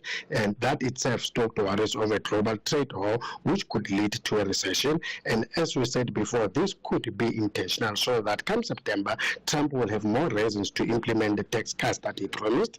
And Chinese manufacturing activity grew more than expected in March. Some market participants expect a greater chance of U.S. recession in the next 12 months. And gold itself, which so far is up over 18% this year, continued to reach new record highs and achieve its strongest quarter since 1986, mainly because of potential inflation due to U.S. tariffs. Gold is up 1% at 3,115. Platinum is up 1.3% at $994. Oil markets are up as Trump threatened to hit buyers of Russian oil with tariffs, but gains were kept as traders want to see if this is not a bluff. And Brent crude is up 1.8% at $73 a barrel, and global stock sell-off intensified, with the JSE down 0.6%. But so far for the quarter, we're up 5.3%, and the rand down only 0.1% against the US dollar 1841. 23.80 against the pound and 19.89 against the euro. Yeah, Makwe, thank you so much for that. Really do appreciate it. 18 minutes before the markets close at the top of 5 o'clock. On the other side of this, we speak to Akwele Water. Akwele. That's how you say it, apparently. Akwele Water. We're going to be speaking to Sharon Combrick, the marketing manager. They celebrating existence since 1998, 26 years of providing water. They have a very interesting story of how they came into business and how they started. All of that's on the other side of this. Stay on top of all meaningful, top trending stories right here on SAFM. Leading the conversation. You are listening to Oliver Dixon on SAFM. Akwele Water is embedded in various parts of South Africa. In fact, it's almost ubiquitous as a bottled water source for many people in South Africa. It sponsors and is a hydration partner to 10 teams in the PSL, which include Orlando Pirates and AmaZulu FC. And they also sponsor some exciting events such as the Midmar Mile and Tour Durban and various other running events. They've been refreshing South Africa since 1998. Sharon Combrick, the marketing manager, joins us. Sharon, Aquella has a very interesting history. Tell us about how it came about. Yes, hi Oliver. So Aquella started, like you said, 26 years ago. But Aquella is based on a mission station, Kwasizabantu Mission, and the name means where people are helped. So it's a place where people come for spiritual help, but also physical needs. So there was need for water, and when they drilled and found water, it was so pure, it was so good, they just had to bottle it and share it with the rest of the country. So that's how Aquella really started. And at the time, so 26 years ago, bottled water wasn't, a very familiar concept, but it's grown, and we're just very blessed with phenomenal growth. And today, it's South Africa's favorite bottled water. Is it natural spring water? It is, yes. So as it flows under the ground, that's how we bottle it. It's as pure as when it flows under the ground. The name Aquella is interesting. What does it mean? What language is it? So it's made up of two words. Aqua is the Latin for water, and then quella is the German word for spring. Ah, okay, that makes sense. Aquella has been involved in various community programs and activities. Tell us about it. Yeah, so Aquella is really the reason for existence is to help people. Like we said, where we're based, that we're involved with many initiatives and campaigns, such as the sports events that you mentioned. We sponsor a lot of school events, community events, cultural. We do food parcels, and then also just last week was National Water Week, and we get calls for clean drinking water, just requests coming from all over. People really need it, so we do what we can. I think every drop counts. One can't do everything, but the little bit that we can, we do. We've been to quite a few Durban communities just last week, Klaarwater, Tongaat, KwaZulu, Mlazi. And one of the more longer-term projects is putting up water tanks in different communities. The first water tank was put up last year in July at a Groutville primary school, and it was just heartwarming to see the joy that it brought, and the principals just saying, now they don't need to end school earlier just because they don't have a water supply. So, yeah, those are just some of the things where we get involved in the community and make a difference where we can. Yeah. Tell us about some of the other products from Aquella, because it's not just natural spring water, some flavored water, as well as electrolytes, energy drinks, electrolyte-based energy drinks as well. And that becomes a part of some of the school initiatives and sports initiatives that you guys are involved in. Yes. So we've got 10 delicious sparkling flavors. We initially launched with 4 flavors that were typically South African: Nachi, Lychee, Honey Melon, and Marula. They're still part of our range, but we've added a lot more over the years. And then, like you mentioned, we've got the Vive Sports and Power Drinks range, which has a very unique grip bottle, fits perfectly into your hand, and comes with the vitamins and electrolytes that you need for an active lifestyle. Yeah, thank you so much for that. Really do appreciate your time. Sharon Kombrink, the marketing manager of Aquella. We're going to take a short break. On the other side of this, we speak to Shahida Omar of the Teddy Bear Clinic. SAFM, setting the nationwide agenda daily. Something big is coming. 6:30 will never be the same. Amalanga Wafani, only on SABC 1.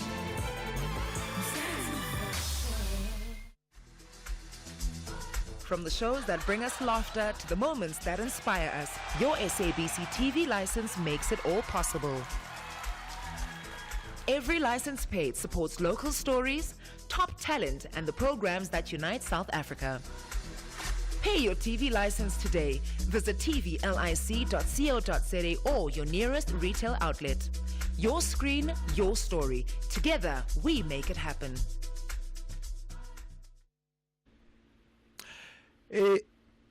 SASSA Gold Card beneficiaries can still come and collect their new Postbank Black Card. Avoid the risk of not receiving your grant. Join over 1.3 million beneficiaries that are already conveniently receiving their grant using the Postbank Black Card. There are multiple selected outlets nationwide where you can swap your SASSA Gold Card for the new Postbank Black Card. Dial *120*355# to find one near you. Standard rates apply. Postbank, your bank. Conversations that you connect with and react to. SAFM. The National Pulse, weekdays, 3 to 6 p.m. 12 minutes to the top of the hour. Shahida Omar, who is the clinical director for the Teddy Bear Clinic Foundation, Teddy Bear Foundation, joins us. now on the matter of Cwecwe. We had previously spoken there to William Bird about some of the media coverage around it, and a little bit later on we'll be speaking to Vuyiseka Mboxela, who is the spokesperson for the MEC of Education in the Eastern Cape, on the attempt to have the school deregistered. We're also going to be speaking to AfriForum in a very short while. His mother mentions that they had gone to a Tutuzela care center and had received care and support there, as well as a private hospital in Port Shepstone that they had gone to. But there's been a gross level of failure of the family in this instance. Shahida, this is not a new story in South Africa. It is very commonplace, almost defeatistically commonplace. But I think it bears necessary for us to remind ourselves and South Africans about what kind of support a family and a victim needs during such a time. Well, I think we must just bear in mind that it's not only this victim. She's a direct victim. Yes, they need a lot of containment, a lot of validation, but also prompt, appropriate, and adequate responses from the systems that are supposed to protect the child. And it seems that the systems that are supposedly supposed to protect the child have actually failed in their responses. The responses have not been appropriate. I think law enforcement, we need to, of course, scale up their training, sensitize them on how to communicate with victims. So it's important that they are validated, the blame is shifted. But for a child of that tender age, it's containment, it's just giving support, because at this point in time, the child is in a state of shock, not able to process, not able to comprehend, not able to even conceive that an adult can violate or hurt a child, because in a child's mind, adults are there as protectors, as always ensuring that children should be safe. And unfortunately, what this child has experienced is an absolute contradiction, and it's a gross violation and one of the most heinous crimes that has been committed. But to everybody, I think we also need to respect boundaries where the mother should not be overwhelmed, the child should not be overwhelmed. There should be healthy boundaries here, and mental health professionals need to be there to support. I think containment of the caregivers, the significant others, is essential, because then they would know how to respond to their child, how to manage the process further, because the child will now behave in ways that they haven't seen before. She might have nightmares, she's going to be sobbing, going to be aggressive, there might be outbursts, there'll be changes in her eating patterns, sleeping patterns, behaviors. So all of that, we need mental health professionals to provide that kind of support, guidance to the family to ensure that the child does not be subjected to further trauma. Once this gets to court, this will be a story and a case that lives in the public space for quite a while, and court proceedings themselves aren't friendly, although there are certain mechanisms that courts use to protect a child from secondary victimization and secondary trauma. But you speak there of boundaries, and I wonder what that looks like in an instance where this then becomes an active case in the courts, where the family continuously have to go to court. So very important, according to the Children's Act, we have to protect the identity of the child. We have to pursue and promote the best interest of the child. So obviously the child's identity should not be disclosed or divulged at any cost. Furthermore, in a courtroom, there would be a special room where the child would testify via a CCTV surveillance with the support of an intermediary. It's all about protecting the child, ensuring that this child does not endure any further trauma.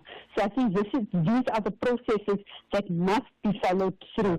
Otherwise, the law, we're looking at courts then failing children and not ensuring that children are safeguarded and protected.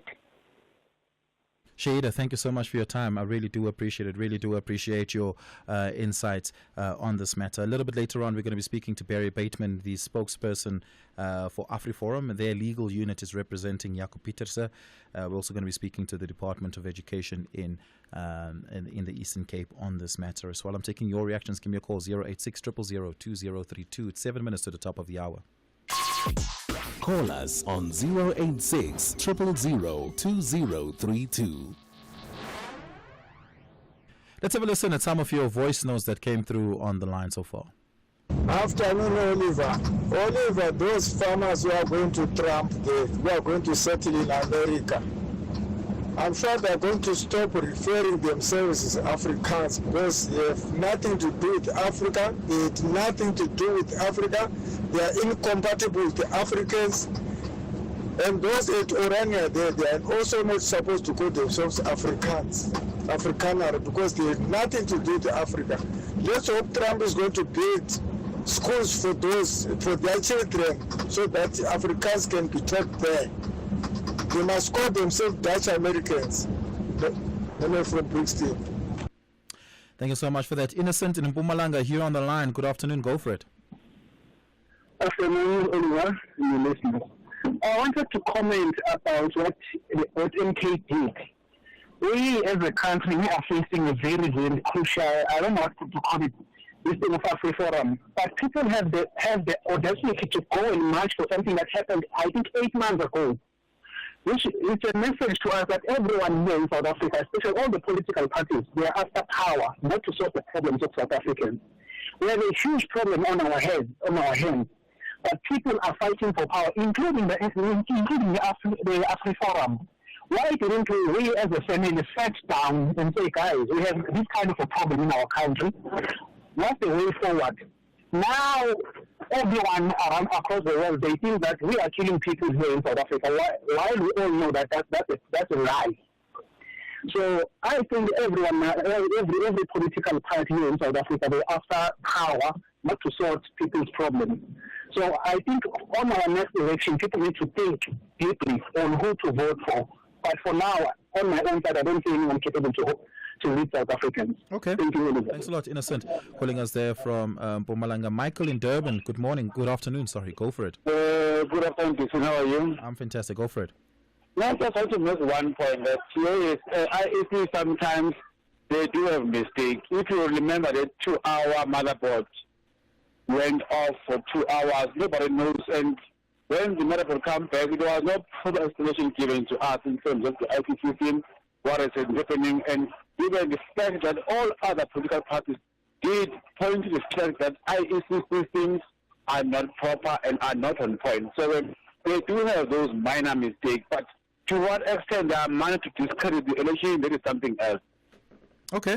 That point, sure. Thanks a lot. Appreciate it. Michael calling us there in Durban. Let's have a listen at some of your voice notes. It seems as if your guest is missing the picture here. You know, there's no time to play constitutional court here. This is a child's life, and I think he's more concerned in defending this perpetrator, as AfriForum does, than actually realizing how difficult this situation is. Thanks.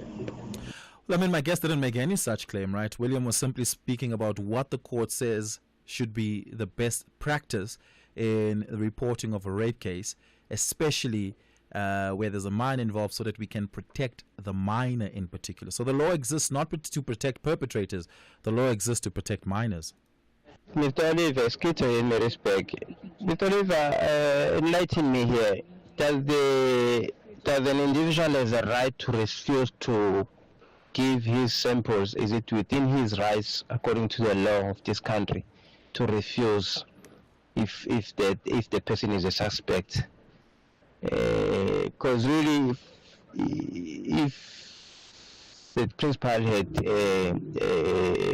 agreed, we wouldn't be having issues with this case. So what is it that he's running away from? Why is he not willing to give his samples? Thank you, Skits, in my respect. Yeah, that's a very good question and a very important question. There are two things, and I spoke to a lawyer just before I came on air to make sure about this, a lawyer who deals with these sort of cases all the time. The police can ask a suspect for a buccal sample without a court order. Typically, then, anyone who claims to be innocent would then provide such a sample. They would then be they'll then be either ruled out of the case based on the results, or they'll then continue to be a suspect in the case. However, because there isn't a court order, a person who a sample is requested from can reject it. The police then go to court and get a court order specifically. In such an instance, they can't reject or refuse to give a buccal sample. That's specifically what Section 36D of the Criminal Procedures Act spells out. We're going to get into the detail of that with Barry Bateman a little bit later on, because that is one of the claims they make in their defense of Jaco Pieterse. They make the claim that the request for a buccal sample was irregular, and they, AfriForum, advised their client accordingly on that.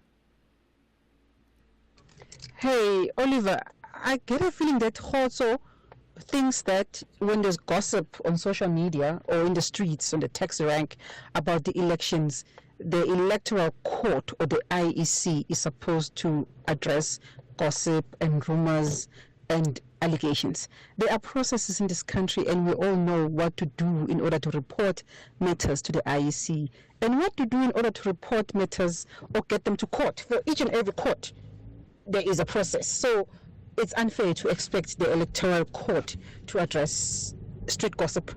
Thanks, it's Bongi.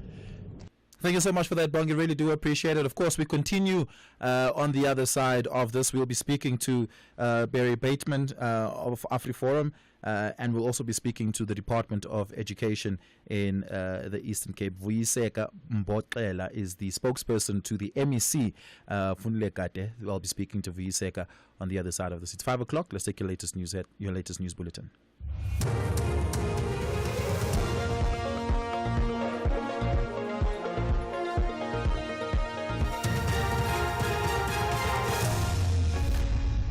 And thank you, Oliver. In this news update, scores killed in natural disasters and Putin open to talks with Trump. Good day to you. The Cooperative Governance Minister, Velenkosini Klabisa, says 40 people have died due to natural disasters since December last year. Heavy rains, floods, thunderstorms and strong winds have caused extensive damage to infrastructure and homes in KwaZulu-Natal, the Eastern Cape, Limpopo, Free State and Mpumalanga Northwest and Gauteng. The minister was speaking at a media briefing in Pretoria where he announced interventions to help municipalities. He says KZN recorded the most deaths. The 40 deaths is for the period from December holidays up to now. It's for the whole of the country. KwaZulu-Natal is the highest in terms of numbers without knowing the latest. But KwaZulu-Natal was standing at 24 deaths over this period from December holidays up to the end of March. The KwaZulu-Natal Premier, Tami Ntuli, is encouraging women to speak out early and report abuse by their partners. He was speaking at the home of two sisters who were shot and killed by a man at Umzinto on the province's south coast. The Premier says on that same day there was another incident in the same area where a woman was killed by her partner who then committed suicide. For the women to break silence, in fact, not to be silent when they are in an abusive relationship. At the earliest possible time, they must report to their families, and families must not encourage women to persevere on a relationship that is abusive, because the ultimate end of an abusive relationship is for the women to be killed, to lose actually their life. So I think we need to do more as government. We need to do more as the entire society. We need to do more as the traditional leaders in the society, because it's a collective responsibility that will address successfully this scourge of gender-based violence and femicide. Some members of the community outside Polokwane in Limpopo are concerned that a 58-year-old primary school teacher who allegedly raped a 13-year-old learner hasn't been arrested yet. The spokesperson for the Education Department says a rape charge against the teacher was laid after he was found with the learner in the school office. Residents allege that he may also have raped 3 other minors in the past. Community leader Michael Lakota. The teachers are the parents of our kids. So if they are the one who's doing this to our kids, so we don't know anymore where to go. The police were searching for him, so we don't know what is happening. The guy was not arrested, they're busy searching for him. We need security at schools. I think that one it can help our kids. Meanwhile, police spokesperson Khululani Mashaba says they are searching for the teacher. Preliminary investigation reveals that the 13-year-old female learner was allegedly raped several times since November 2024 until the 7th of March 2025. A case of rape was therefore registered for further investigation. The suspect drove off with his vehicle under the pretense that he was going to hand over himself to the police station upon realizing that the case was open. He was therefore contacted and he claimed that he was in Hammarskraal in Pretoria. Suddenly, his cell phone went off. Finally, Russia says President Vladimir Putin remains open to speaking to the US President Donald Trump amid US criticism of Putin over delays in striking a ceasefire deal for Ukraine. Trump has threatened to impose secondary tariffs on countries that buy Russian oil. The BBC's Steve Rosenberg has more. At the weekend, Donald Trump had said he was very angry and disappointed with Russia. The Kremlin tried to play down the criticism. Vladimir Putin's spokesman Dmitry Peskov told reporters that some of what Donald Trump had said on the subject of Russia, President Putin and Ukraine had been paraphrased. It was not direct quotations. He said the Kremlin continued to work with America, first and foremost on improving bilateral relations and on several areas related to the Ukraine peace process. That, he added, was drawn out due to its complicated nature. Top story, the Cooperative Governance Minister says 40 people have died due to natural disasters since December last year. That's SAFM News, I'm Greg Hoos.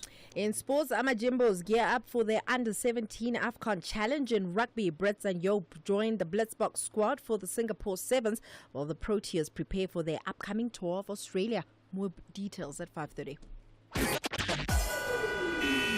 SAFM, guiding you through the rush hour traffic. Heavy coming through Midrand on your way to Joburg today. The MK party are out with a sort of go slow walkathon there. They've been moving down from the old Joburg Road today. They're just around New Road, so there's some lane restrictions where they are approaching New Road, and that's why it's so slow back through to Samran. N1 North pretty heavy as well, with motorists having a look at that. So from Buccleuch up to Samran, pretty heavy as well. Let's get you an update from Pretoria side. It's still busy. N1 South coming down to that crash between Rigel and the R21 highway. A lot of traffic around Durban today. Got the usual breakdown at Cliffdale to worry about. So from Key Ridge, it all gets heavily back through there. Breakdown at Paradise Valley. That's a stationary truck. The N3 out of town. Heavy. You're going to pick queues up from really about Sherwood today.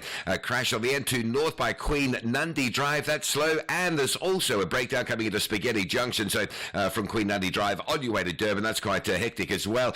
Cape Town, major queues on the N7 going into Goodwood into that single lane section of Voortrekker. And a major delay further down if you're on your way to Mitchell's Plain. There's roadworks at Samora Michelle. Heavy queues back as far as Govan and Becky. With your traffic update, I'm Rob Byrne.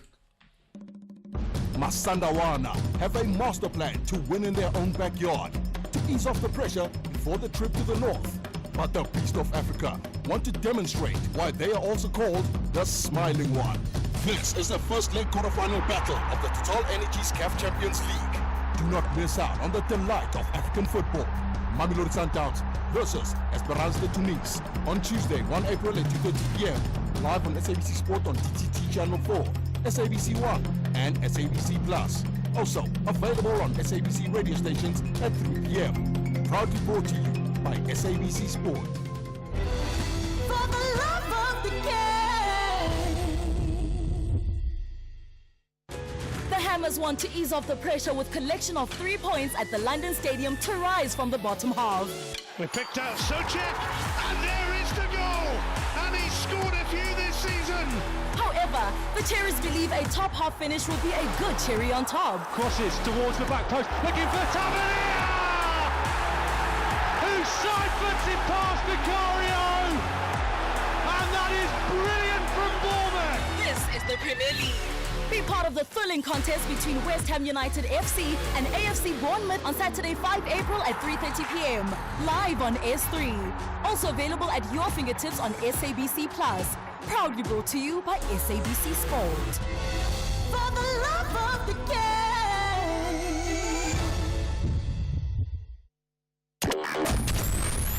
Here, there, and everywhere. SAFM 106.1 FM in Durban North.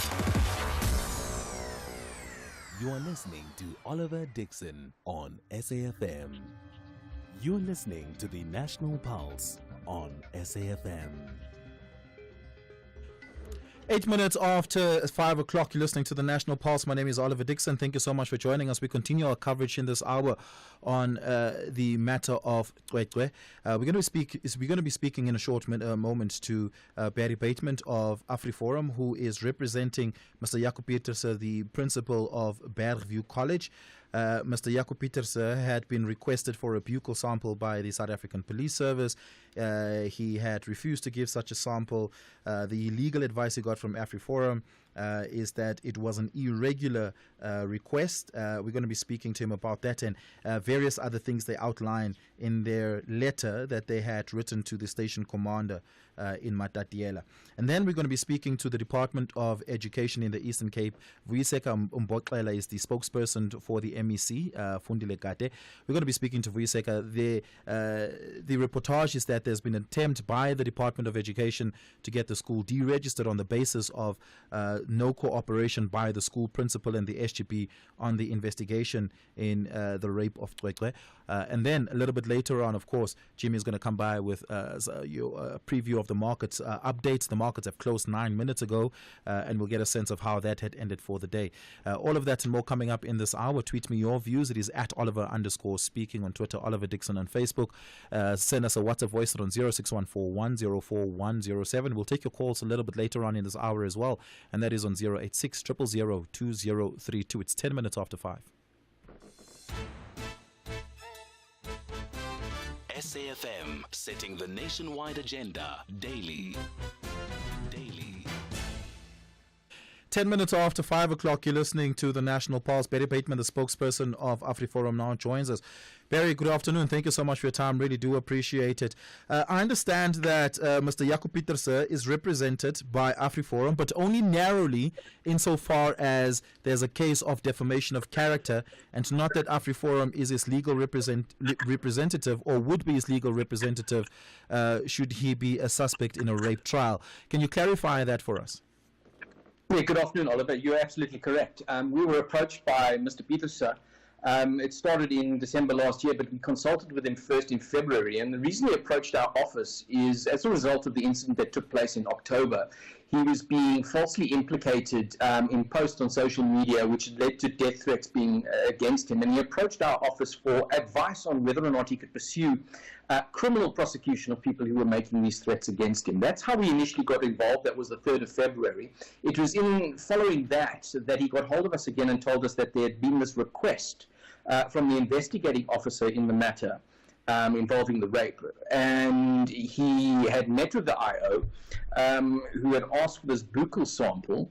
And he told the IO told Mr. Pieterse that the request was being made by the mother of the child victim in this particular matter. And he sought advice for us on that. I heard in the introduction you said that he had refused to give a sample, and that's not correct. Just quickly, just some clarification. Sorry, Barry, I'll give you an opportunity there. You mentioned that the investigating officer had gotten in touch with Mr. Pieterse and requested a buccal sample, but Mr. Pieterse then said to you in legal consultation that the request seems to be made by the mother of the child in question. We understand that the mother works for the South African Police Services, but I just need clarity. Did the mother make the request to Mr. Pieterse, or did the investigating officer make the request? The investigating officer met with Mr. Pieterse and made the request. On inquiry on whether this was whether he is a suspect, and this is in terms of procedure, the investigating officer told Mr. Pieterse that no, it's not part of procedure. He was doing it at the behest of the mother of the victim. That seems unusual because it is quite literally part of procedure where there's a suspect in a rape case, and what makes somebody a suspect could be various things. Were you at the location where the crime had happened at the time it happened?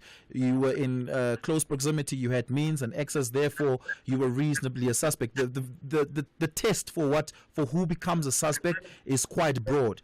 It is quite literally procedure that a buccal sample is made by request by the police. So I don't understand how the legal position you guys have is that it's irregular. Well, because Mr. Pieterse is not a suspect, and he never was a suspect. And you speak about location and that thing. Mr. Pieterse, there's 3 campuses for Bergview College. He was at the main campus on the afternoon of the 14th. The child was picked up at another campus 2 kilometers away. There was absolutely no contact whatsoever. Mr. Peterson was never regarded as a suspect in this particular matter. And it was at the behest of the mother that he and other people provide these buccal samples. You say that it is in terms of the procedure that police ask for buccal samples. You're absolutely right. I think it's 36E, if I'm not mistaken. I'm speaking off my head in the Criminal Procedure Act. 36D and E. But there needs to be reasonable grounds. And when you do so, there's 2 reasons you might do this. Firstly, if you need to identify a suspect, but the other reason is elimination. Now, the investigating officer didn't provide any reasons whatsoever. He simply said, the mother has asked me to ask you to give a sample, please give us a sample. We wrote to the police and said, okay, this is the 17th of February. I hope you've seen the letter. Yeah. Mr. Peterson doesn't object to giving the sample, but please follow due process and explain to us on what basis it is being requested, because he is not a suspect. Yeah. So Mr. Peterson standing by and ready to give a sample. He feels that though he's been publicly persecuted and defamed in the media, and it is being prejudiced in that sense. It's quite simple. Why doesn't he just volunteer the sample then, so that the process of elimination can kick in, which then gives him all the legal scope and recourse that is available, that is to him, to seek recourse against those who have been accusing him? He's absolutely prepared to give the sample. But as I've just indicated, we wrote to the police on the 17th of February. Why haven't they responded? If they'd responded and said, right, okay, this is what we're doing, then we say, okay, where do we need to give the sample? But there hasn't been a response from the SAPS. So he's volunteered. He's said in correspondence, yes, I am prepared, but the police haven't come back. There's no ways that can be construed as anybody saying, I'm not going to give a sample. Yeah. And just lastly, is Mr. Peterson a member of AfriForum? No. Okay. Not that I'm aware of. Yeah, Barry, thank you so much for your time. Really do appreciate it. Barry Bateman, the spokesperson of AfriForum, taking your reactions to that. Give me a call, 086 000 2032, 086 000 2032. You can send me a WhatsApp voice note on 0614 104 107, 0614 104 107. Tweet me, it is at Oliver_speaking on Twitter, Oliver Dixon on Facebook. In a short while, I'll be speaking to Vuyiseka Mpoxela, the spokesperson for the MEC of Education in the Eastern Cape. Hey, want to check your TV license balance conveniently? Look no further. Our SMS service allows you to do just that. By sending a message containing your ID or TV license number to 44210, you can quickly access your balance without needing multiple inquiries or waiting on hold. Plus, standard SMS rates apply. Take advantage of this efficient method to stay informed and streamline your payment process today. T's and C's apply. Akwele. Akwele. Akweli. Akwela. Akwele. Akwili. Akwele. No matter how you say it, one thing's for sure. Akwele is South Africa's most loved water brand, refreshing you with pure natural spring water and delicious flavored sparkling drinks. From every sip to every smile, thank you Mzansi for making Akwele a part of your everyday moments. Akwele, spreading joy to South Africa naturally. Have you recently migrated to the new TV licenses payment website? Make sure your account stays active by registering again or resetting your password. Don't miss out on all the fantastic new features our brand new website offers. Get registered today and stay connected with us. With the new website, get your payments done quickly and hassle-free with a wide range of services. So make sure you register to take advantage of all the great client features. Visit www.tvlic.co.za today. TV licenses, do it for the things that matter. SAFM. Prime time all day long. You are listening to Oliver Dixon on SAFM. 17 minutes after 5 o'clock, we're in conversation now with Vuyiseka Mboxela, the spokesperson for the Department of Education in the Eastern Cape. And this is on the matter of Bergview College, where Cwecwe had attended the school and where she had been raped, as reported in official statements. Vuyiseka, thank you so much for your time. Welcome to the show. Thank you very much, and good afternoon to our SAFM viewers. Is it indeed true that the department is seeking to have Bergview College deregistered, which is a private college, on the basis of their non-cooperation in the investigation of the rape of Cwecwe? It is very true, and that is the only sole reason that the MEC has given them a notice of closure for that school. It's a very difficult decision to take, but for them having an attitude of not wanting to cooperate to the investigation, it led to that kind of a decision to be noted against them. And we know for a fact through their statement that they said they are going to approach the court, and as the department will welcome that, because the court will then compel the person that is needed by SAPS to participate and cooperate in the entire process. Yeah. The South African Schools Act of 1996 is quite clear on the conditions under which a private college or private school can be closed or a notice can be given for such. Non-cooperation in an investigation doesn't seem to be one of those. What does the MEC understand to be his legal empowerment to close the school? No, one thing that we must accept is that a rape incident is claimed against a school, and the school principal is aware of that, and the school decided to give the learner a transfer letter from Bergview to wherever the parent would get a school on. And in the entire process, we all know that South Africa is one of those countries that are having a challenge of rape, GBV, and femicide. And then, therefore, as a responsible principal and as a responsible MEC, when any institution of government, and a school in that instance, is having that, dark cloud, there's an expectation from the society and there's an expectation from the people of South Africa that government in that institution must act. And government on the side of the Department of Education has been trying to act, and the school has been refusing to cooperate. Now, when you talk of what is not in the South African Schools Act, you are then going to find a point wherein you are then going to say you ignore this on the basis that it is not in the Act, but it is in the society as you and me are speaking, and it therefore means that we can't have an institution that is not executive and administrative action can only happen as empowered by the law, not empowered by the intuition of society, whatever it may be at the time, however correct the intuition of society may be at the time. As it currently stands, the school or at least from the facts on the table, the school or the principal have not been found guilty of sexual abuse or sexual harassment or rape. The MEC then becomes empowered only after the fact of that happening. At this point, we're still just at a point where the MEC says, you guys are not cooperating with the investigation, so we're going to close you down. And that is where I'm worried about the legal empowerment here.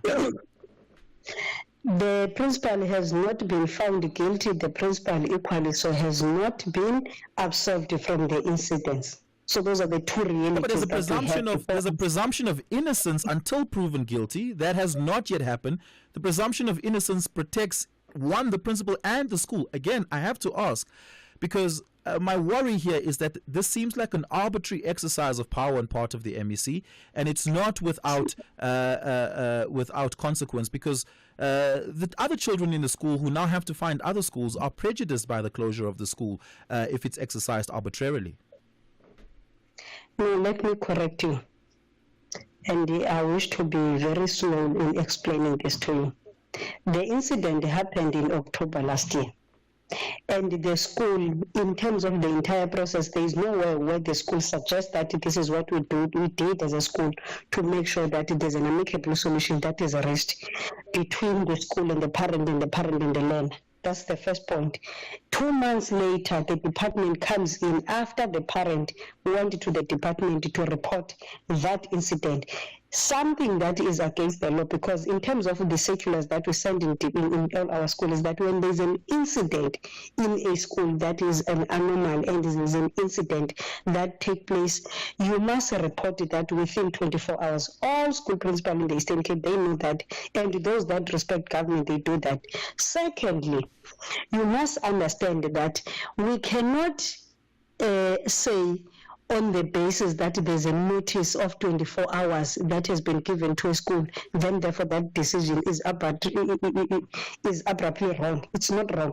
We have given them a time to say 24 hours. You have either to say, I am ready to participate in the process, or else if you don't do that, then we want to give you this notice that we are going to close your school, because for it to operate, it operates within the ambit of being agreed by the department. And they have said in their own statement that they are approaching the court, which is a decision that we are welcoming as a department, because that's exactly where we wanted them to go to court. And then the issue of students that are there, we must have this understanding that if there's a claim of a rape in a school and the school does not want to take responsibility in any form or shape, it therefore means that even the learners that we are eagerly wanting them to be back at school on the second week, on the second semester, their safety, the day there's a challenge or there's an issue in their own safety, the school will still not take a responsibility. So we must teach them way of doing things, especially dealing with kids. And I must tell you, there is no way that the Department of Basic Education in the Eastern Cape wouldn't be responsible for all the learners that are in that school. They are our priority, but equally so, this learner that is finding herself being spoken about by the world is our own priority. The only thing that we had desperately wanted in that school is for a school principal to show fatherhood to that kid, and is for a school principal to show responsibility, because in everything what does it mean that to show, is what does it mean to show process, responsibility? What does that mean, or what does that look like conceivably? is to agree that this is how I'm going to help in the situation, because in everything that is happening there, there's no way where the school is saying that we have done this to help in the situation. There's no way. In what way can the school then help in the situation? Because this is now subject of a legal investigation. Any failure of recourse and justice is the failure of the South African Police Service, it seems. What is it that the school can conceivably do at this moment that you say is helping towards the family?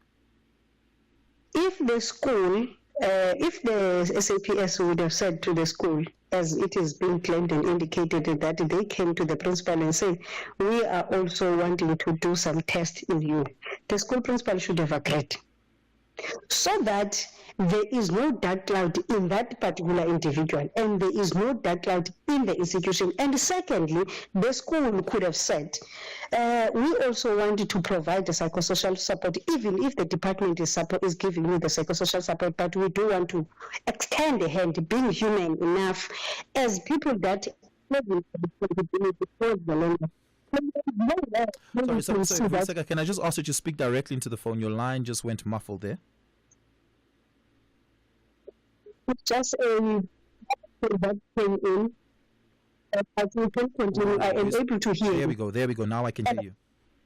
So I'm saying, one of the things that we are seeing is a school that does not want to be extending a hand. I, much like you, agree that I think the principal should have just given a sample. I just spoke to the representatives of the principal, and they claim that the principal is standing ready to give a sample. They had written to the South African Police Service on the 14th of February, saying that he stands ready to give a sample, but asked for clarity on this, because he had previously asked if he is a suspect in the case and if this is part of procedure. He was told... My apologies. He was told by the investigating officer, Captain Javu, that he is not a suspect and that this is not procedure. We then corrected that with Barry just now, that it actually is procedure. But as it stands, the principal is still not officially a suspect. He's not been charged, but yet he still stands ready to give a sample. It doesn't seem to me like you're dealing with a recalcitrant person altogether. That person only made that communication through a lawyer on February, and now it's April, and the cry started to come in the public on the 25th of March. And the question is, in between that time and the February to which the letter was written by their lawyer, what was the school doing, including the principal? Was waiting. And the answer is that they do. Berry said to me the school was waiting for a response from SAPS, which they still have not received. I would not know that, unfortunately, because I am only speaking on the side of the Department of Education, which led to the decision that was taken. Yeah, that's a very important point. I think it's important that you say that you do not know, because then that's fair. But then it seems like the MEC is still exercising power on a thing it doesn't have full facts on. Has the MEC at this point, at any point, Vuyiseka, has the MEC consulted with the investigating officer or SAPS to get a status update on this case? I am going to speak on what we have done and the rationale behind the decision that we have taken as a department. Department of South African Police Service, I am sure they will be equipped to give that update, and also has the MEC asked for an update? Has the MEC asked for it? The MEC has been given a report written, and this is why we have been able to take that decision. If there was no decision or there was no report, the MEC would have not taken such a decision. We took that decision as a department on the basis of what was before us, and on the basis that we see minimal action from the school, and also we see minimal action from the school principal. So just for clarity, the MEC, Fundile Gade, was given a report from SAPS on this matter. Was given a report by the Department of Basic Education in the province. So not by SAPS, it was given a report by the Department of Basic Education. Okay. Through the department, through the district office. So at the moment, there still has been no consultation by the office of the MEC and SAPS. The only thing that we are speaking on currently is on the report that is in our own disposal, and that report is a report produced by us, which gives an event of what happened from the day of incident and until today, and the behavior that was shown by the school and the principal towards the Department of Basic Education, of saying that there is non-cooperation from the side of the school and the principal, which is making the report and the process of South African Police Service to be at standstill. Okay. Vuyiseka, thank you so much for your time. Really do appreciate it. Vuyiseka Mboxela is the spokesperson for the MEC of Education in the Eastern Cape, Fundile Gade. Taking your reactions to this on the other side of the send me a WhatsApp voice on 0614104107. I also want to hear, give us a call, by the way, 086-000-2032. Tweet me, it is at Oliver_speaking on Twitter, Oliver Dixon. On Facebook, find me over there. It's 5:30. Let's take your latest headlines. Quick look at the headlines. Police say the bodies of 2 adults and a 10-year-old girl stolen from a mortuary in Kuruman in the Northern Cape haven't been found, and no one's been arrested. The Cooperative Governance Minister says 40 people have died due to natural disasters since December last year. And relief teams are grappling with a growing crisis in Myanmar following Friday's massive earthquake. There's a full update at 6 o'clock. SAFM, guiding you through the rush hour traffic.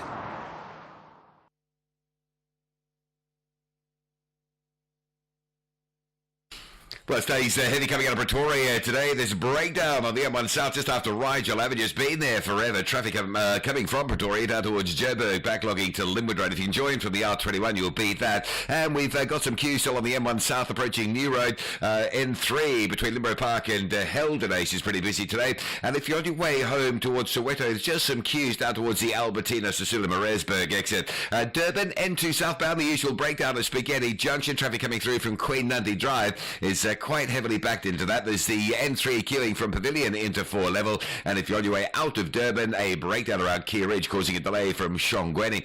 Cape Town N7 going south heavy through Goodwood into the single lane section just after 4 Trekker Road, and the M7 Jake Skirmel Drive is heavy today. Queues from Govan and Becky all the way down through the roadworks of Samora Michelle towards the R300. There's a lot of congestion through Philippi and Mitchell's Plain as a result of those roadworks and that big delay on the M7. With your traffic updates, I'm Rob Byrne. This is SAFM Sports with Tuming Kapele. In your sports this hour, SA Under-17 men's national team coach Vela Khumalo says that his side is thoroughly ready for the Under-17 Africa Cup of Nations. SA kick off their campaign against Egypt at 10 p.m. SA time. And this is a group of players who've been together for 2 years. And Khumalo is very confident that they can achieve a lot at the AFCON. Oh, most definitely. We prepared very well and thoroughly so, and we kept the team for a very long time. We started this process when these boys were 14 years old, so it was a good preparation for them. We anticipated this. We knew what we were going through and what we intended to do or to achieve, and we are well aware that we are inexperienced. We are novices in this. But being novices, it doesn't necessarily mean that you'll remain novice and you'll always get experience. And this is the experience that we're going to get. However, we want to get it and go forward and go to the World Cup. That's the main thing for us. Well, Cameroon and Burkina Faso complete Group B. The top two in each group will qualify for the World Cup, while the third place team will have to go through a playoff from which the final two teams will also qualify. Elsewhere, Manchester United will have defenders Harry Maguire and Lenny Yoro back in the squad when their Premier League campaign resumes at a high-flying Nottingham Forest tomorrow. Maguire missed United's most recent two league matches with a cough problem ahead of the international break, and Yoro had a foot injury. United, who are 13th in the table, are unbeaten in their last 4 league games but face a stiff test against third-place Forest, who are within sight of a return to Europe's top club competition for the first time in 45 years. In rugby, David Brits and Sebastian Job have been called up to join the Blitzboks for the 6th leg of the HSBC Sevens in Singapore. They'll replace the injured Kerwin Nortje and Gino Cupido, respectively. The Singapore format will be the same as it was in Cape Town in December, with teams only playing 2 pool matches, with the 4 group winners progressing straight to the semi-finals. The Blitzboks face Great Britain and Hong Kong champions Argentina in their pool. Meanwhile, the Sharks have confirmed the arrival of Lions and Springbok winner Edwell van der Merwe next season. He will strengthen a Bok-laden backline that includes the likes of Makazola Mabimpi, Lukhanyo Am, Andre Esterhazen, Grant Williams, and Jaden and Jordan Hendrickson. In cricket, England Test captain Ben Stokes is not expected to play for Durham in the early rounds of the county championship as he continues his recovery from a hamstring surgery. The 33-year-old tore his left hamstring for a second time in 5 months in December and have had a surgery in the new year and has not played since then. He will not feature when the county championship begins on Friday. Meanwhile, the Proteas will go on a short tour of Australia in August, playing 3 T20 internationals and 3 one-day internationals on the East Coast. Notably, this tour will not include any test matches. However, the White Ball Tour is scheduled to follow South Africa's highly anticipated World Test Championship final against Australia and England. And finally, in golf, Rory McIlroy has become the second golfer after Tiger Woods to exceed $100 million in career earnings on the PGA Tour. The 35-year-old has amassed 28 victories in 262 events on the tour since making his first appearance in 2010. In terms of Woods, he passed the $100 million in prize money in 2012 and currently stands at $120 million with 82 wins in 378 events. Well, with that said, it is a wrap from my side. Something big is coming. 6:30 will never be the same. Amalanga Wafani, only on SABC 1. Masandawana have a master plan to win in their own backyard, to ease off the pressure before the trip to the north. But the Beast of Africa want to demonstrate why they are also called the Smiling One. This is the first leg quarterfinal battle of the Total Energies CAF Champions League. Do not miss out on the delight of African football. Mamelodi Sundowns versus Esperance de Tunis on Tuesday, 1 April at 2:30 p.m. live on SABC Sport on DTT Channel 4, SABC 1 and SABC Plus. Also available on SABC radio stations at 3 p.m. Proudly brought to you by SABC Sport. For the love of the game. Economic news on SAFM. Facts and figures you can count on. Well, it's almost 38 minutes after the markets have closed, and Jimmy Moeha is here with the latest in that, also to give us a sense of how busy that Sense announcement portal has been today. Jimmy, what do you have for us? Good afternoon, Oliver. Good afternoon to the listeners. It's been quite an interesting day, at least from a SENS perspective. There haven't been too many surprises. I mean, we've been getting some updates from some of the companies, and we're going to look at some of the companies later on in the show. But by and large, a lot of what's been happening from a markets perspective has been around the concerns that have creeped in from a risk perspective. And when I say that, I mean, I'm looking at things like equity markets, where the U.S. markets going into the weekend last week lost over $1 trillion US in value because of some of the risk-off sentiment that was there. You'd think that markets would start to recover this week. They've started off in very, very negative territory as well. The Nikkei in Tokyo, for example, down a massive 4%. The Nasdaq in the U.S. was down more than 2% at some stage. And our own local markets didn't fare much better. The all-share down about 1% on the day's trade. So there's a lot of concern in the markets, and I suspect that a lot of it has to do with Liberation Day, and I'm going to be discussing that with my market watcher Gary Boyson a little later on when we have our show. But effectively, President of the United States, Donald Trump, has spooked the markets in a way we haven't seen in quite some time. It reminds me of his first term in office, if I'm honest. The gold price has been absolutely loving this, up 3.5% at $3,118 a fine ounce at the moment. New all-time highs made today again. Seemingly, there's no end in sight here from a risk perspective, but it makes a lot of sense when you think about it. Like I said, the sentiment at the moment in the market is not happy, but there is a silver lining, and I'm taking this silver lining going into the Monday, considering how negative the Monday is that the rand has strengthened against all of the major currencies, against the euro, against the pound, and against the US dollar. So doing better on all fronts against those three major currencies. We're going to look at those market movements a little later on. What else? The other things we're taking a look at from a show perspective is we're going to be speaking to independent energy analyst Tsepo Gadima around the exemption that has been granted to Eskom by the Minister of Environmental Affairs and Forestry and Fisheries with regards to their emissions. Remember, we are on the Just Energy Transition Drive, and part of that is decarbonisation and hitting certain emission targets. It looks as though 8 Eskom coal plants have been granted exemptions towards these emissions, and I want to find out why. I want to find out the impact that this has on things like the Just Energy Transition. Does it mean we're going to get less funding and all of those other things? But we're going to speak to independent analysts around that. We're also going to take a look at the latest movements. As I said, Trump is on the warpath with everybody. He has identified, I think it's 3 or so South African aviation companies that are, according to the United States, threatening U.S. national security. Now, I, for one, don't believe South Africa threatens U.S. national security very often. At least hasn't happened in the last 30-odd years. So that's going to be something to look into. I'm going to speak to an aviation specialist around that and try and make sense of what's going on there and what's causing that. Then we've also got a conversation with Arthur Goldstuck around the latest report that's been commissioned by ShopRite around the landscape of small to medium-sized enterprises. We're going to take a look at that and see how SMEs are faring in the South African climate and what's bothering them and what's perhaps working in their favor, obviously with all the concerns that are out there. And then we've also got a conversation as part of our Personal Finance Mondays on gap cover.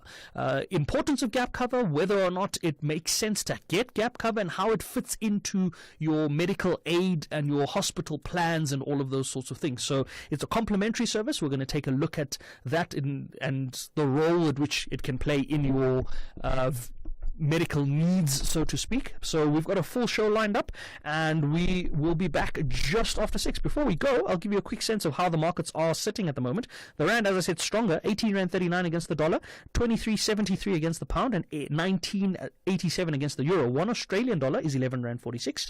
Bitcoin, 83,600 dollars a Bitcoin, or in South African rand terms, 1.54 million. Hasn't moved much from the last time we looked at it on Friday last week, and that's because the rand has gotten stronger, of course. And as I said, the gold price is doing exceptionally well at the moment. Brent crude, $74.62 a barrel. Platinum and palladium both above $1,000 a fine ounce. We love to see it. Means that we are going to see our miners benefiting from those movements. On that note, the miners were the strongest performer considering all the weak performances in local markets. Financials were down 1%, industrials 1.1%. 1% down, but resources down only 0.5%. Again, negative day across the board from a equity perspective. So I've got lots to dig into and try and see where the markets are going to see out the rest of the month, or the month effectively ends today, but where we're going to see out the rest of the year. This is the end of Q1. We're going into Q2, and it looks as though there's more risk than what we had anticipated at this time coming into the year. So we've got lots to dig into, but we'll be back around 6 o'clock. For now, Oliver, back to you. Jimmy, coming back to us at the top of the hour with a number of stories that you heard him there. South Africa threatening U.S. national security. My goodness. What more can the Trump administration conjure up about South Africa? Let's take a short break. On the other side of this, I'm going to be bringing you this, and I think this is very interesting. The Department of International Relations had the inaugural annual Aziz Bahad Peace, Security and Human Rights Dialogue, where former President Thabo Mbeki addressed the Department of International Relations. He was the keynote speaker for the address.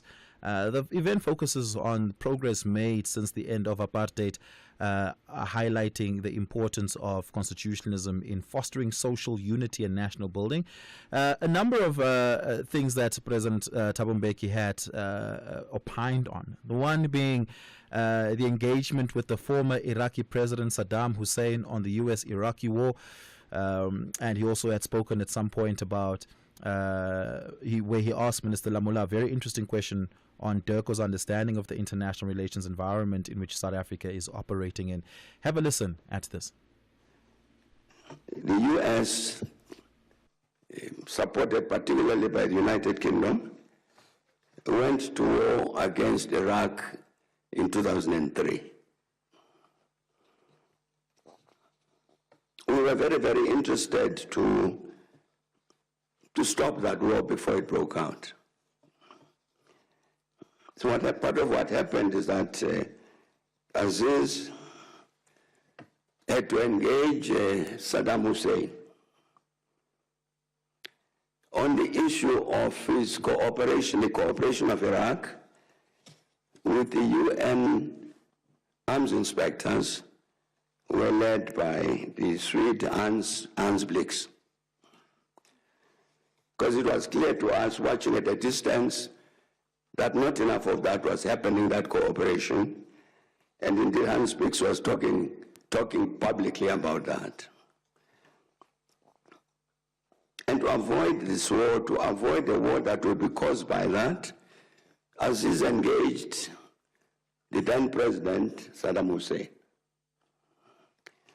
to convince him about the importance of cooperating with the UN and indeed dealing with that challenge, which related to weapons of mass destruction. And Saddam agreed. As a consequence of which, Aziz led a delegation to Iraq of the people in this country who had been responsible for dismantling our own nuclear weapons, and also very, very familiar with what had happened with regard to the chemical and biological weapons. He led the delegation to go to Iraq to engage the Iraqis on this matter, whether they owned weapons of mass destruction. That delegation of Aziz Bahad wrote a report and said, in fact, there were no weapons of mass destruction in Iraq. And that report was submitted to the UN Security Council.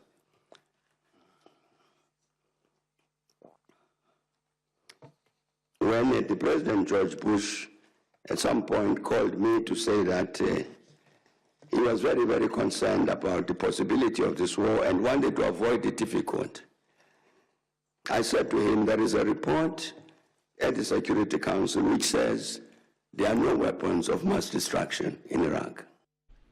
Well, that's the first clip where he speaks on what had transpired between the US and South Africa and the UK on the question of weapons of mass destruction in Iraq. Have a listen at the question he had asked the Minister of International Relations, Ronald Lamula. And therefore, Minister, on behalf of Aziz, let me ask some robust questions. Does DERCO understand the way in which it engages international relations for the people of South Africa? Does it have the internal capacity to develop this understanding? And in practice, what is done practically to get this understanding? Maybe Ambassador Loma, this is your responsibility. And what is done to relate policy to that understanding?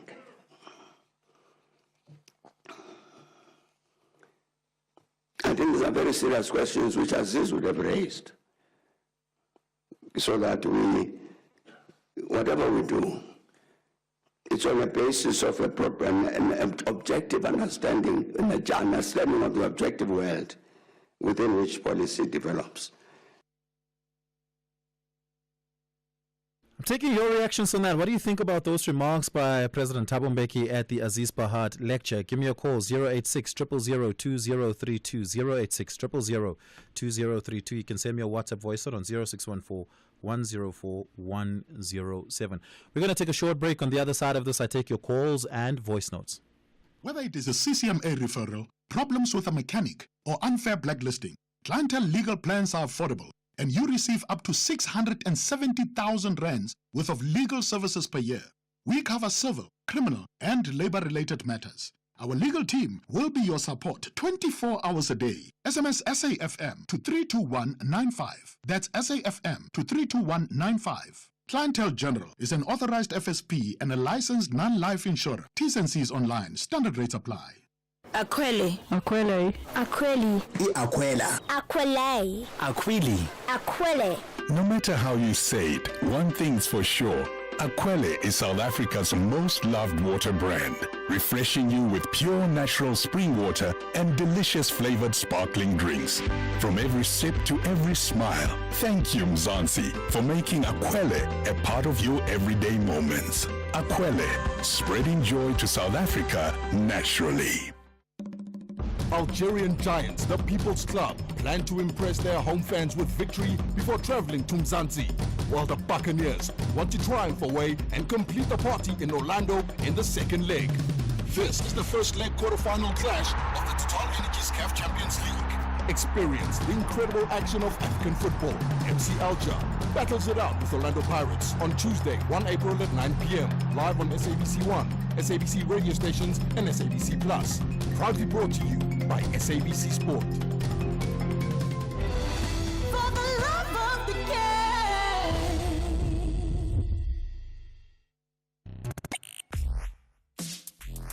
Let's have the conversation. WhatsApp voice notes on 0614 104 107. Call us on 086 000 2032. 10 minutes to the top of the hour. I'm taking your calls right up until the top. Give me a call, 086 000 2032, 086 000 2032. Let's start with Chaka out in Bloemfontein. Chaka, good afternoon. Go for it. Good afternoon. President Mbeki, the ex-President Mbeki is very analytical, very cool and analytical. The question you asked Ronald, it's a bit of a difficult question, but I think it's for Ronald to ponder on it.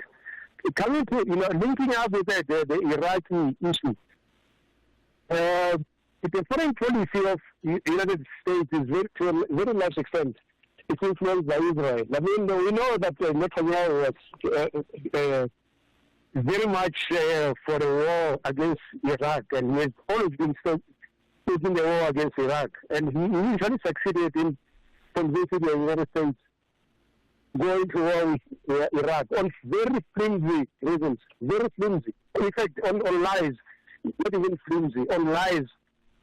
And therefore, we have to expect that question, my answer to it is that Ronald must understand that the United States is led by the nose by Israel. Whatever United States is doing, its foreign policy, whatever, it's dictated for by Israel. Israel is ruling the roost. And unfortunately, in this instance, Israel is in the International Court of Justice. And it's a very precarious situation because it links Israel to the United States. Both of them Israel is going to be found guilty of genocide. And of course, America is going to be tainted because they are supplying the weapons to commit genocide. So that question is very difficult. I don't know how. Yeah. Okay. Namora will answer it, but I can tell you that Israel is leading. It's you know. I must say, I'd like to have a sit down with Ronald Lamola on exactly that question. I'm going to reach out to his team on that. Chaka, thank you so much for that. Appreciate it. Siyabonga in KZN. Good evening. Go for it. All right. On the issue of Coco's case, I blame the SAPS justice and the police. Why they didn't issue the court order from the first place by the time the case was reported? Why never issue the court order so that the one who's identified as an accused can provide that samples? Why never issue the court order? Yeah. Yeah. That question must be answered from the. By the way, it must also be noted that the SEPS laboratories for testing samples has a massive backlog at the moment. By the way, the doctor himself, he confirmed that the child was raped. The doctor, the parent of a child they went to. It doesn't seem like it because the doctor says, based on his assessments, he can confirm that penetration had taken place. I'm not sure that meant he's conceding that a rape took place. Oh, right. Yeah. I think it's Siyabonga, thank you so much. Yeah. Thanks a lot for your call. Really do appreciate it. Anonymous in Matatiela, good evening. Go for it. Thank you. Good evening. Good evening, my brother. With this case of Twekwe, something that myself, I would suggest. I heard that Twekwe's mother had a boyfriend, and the boyfriend is not Twekwe's father. Am I right? I don't know where you heard this. I don't know this information, and I'm not sure the relevance of it. Yes. According to my information, so I must ask, what's the source of your information? Let me finish up, my brother. Sorry. No. I think this is an important question because you're making what seems to be material claims. What is the source of this information? The thing is, I think I've never heard anything that says Twekwe is staying with the stepfather or... No, but my brother, my question is very specifically, what is the source of your information to the claims you're making right now? Is this, when it comes to the people that been, the DNA is being taken from, I never heard of, no one was mentioning that the stepfather has been taken the blood sample and all. You're not answering my question, and it's not getting to the relevance of the point, so I'm going to end it there. Thank you so much. Hlabihwa, is that how I said? Hlabihwa in Sekukune, good evening. Thank you for taking my call. It's Hlabihwa. Hlabihwa, my apologies. Go for it. Yes, I'd like to speak in defense of the department in the steps that they have taken to register the institution. My reason is based on this one. The school certainly has to take action for what, as allegation as it is, for what has transpired. Firstly, the department cannot wait for the police report, of which is most of what we're insinuating that they do get the report from the police. I think on my side it is wrong. No. I mean, but the department can't make a decision without the relevant information. So if they're acting without a police report, what is the information, the basis of the information they're acting upon? You can't shut down a school on allegations only, by the way. No, it's not allegations. You are speaking only on the report from the police. But firstly, when they give the institution the license to operate, they do not go to the police. And what they do is that they elect on the act. They rely on the act that they use to say that on the act it says that if you do 1, 2, 3, and 2, we have the right to take away the license. You're 100%. You're 100% right. By the way, 100% you're right. Except Nothing spelled out in the Act has happened yet. So what is the MEC then empowered by? No, you are incorrect to say that nothing on the app is inspired. The spokesperson clearly stated that she mentioned very often when she was speaking to you. You were only saying that on the report. Okay. What's your understanding of the basis of why they can close the school down, according to the Act? What's your understanding? Firstly, that the principal or the school in general did not cooperate. Okay. The matter was how did the school not cooperate? The incident happened in October last year. Sure. There was no investigation. There was no report. Only when the family comes out. Who is investigating? The school has to investigate firstly. But a case was opened. The school has to investigate. A school was opened by SAPS. Was opened at SAPS. Officially, this then became a criminal matter, which the South African parent. By yes, the parent. Yes. Hold on. Hold on. 100%. The parents opened the case as is their right.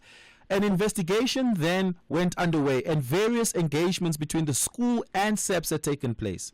We spoke about that. I get that one. I'm saying that what has the school has done is their responsibility. So you wanted the school to open a case for which a case already exists? No, the school should have made an investigation, an internal investigation. That is normal.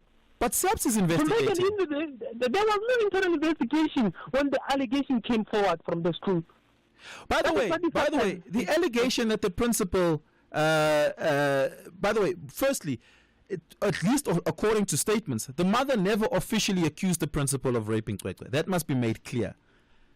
Right? Correct. The only information we have about this is that the principal says he was asked by the investigating officer to provide a buccal sample. He then asked the investigating officer, "Am I a suspect?" The investigating officer said no. Officially, no one has, at least not on police statements, accused the principal of rape. Just not yet. That's why you're getting me wrong. Or you're defeating it from it. I'm saying to you now, when an incident happened in an institution, the first that has been done is that institution has to make an investigation and provide that investigation to the police. The school never made any attempt to investigate that matter. Even when the allegation came forward, that's my argument that comes. That comes. Yeah, I'm not sure. I'm not sure that here's what I would say, Hlabirwa. If the South African Police Service came to the school and said, "Mr. Principal, Jaco Pieterse, you are officially a suspect. We are investigating you for rape," I think the SGB then had to immediately suspend the principal. In that instance, I would have said the school has to take action. But as we stand, SAPS is investigating a rape for which they have not yet charged the principal for.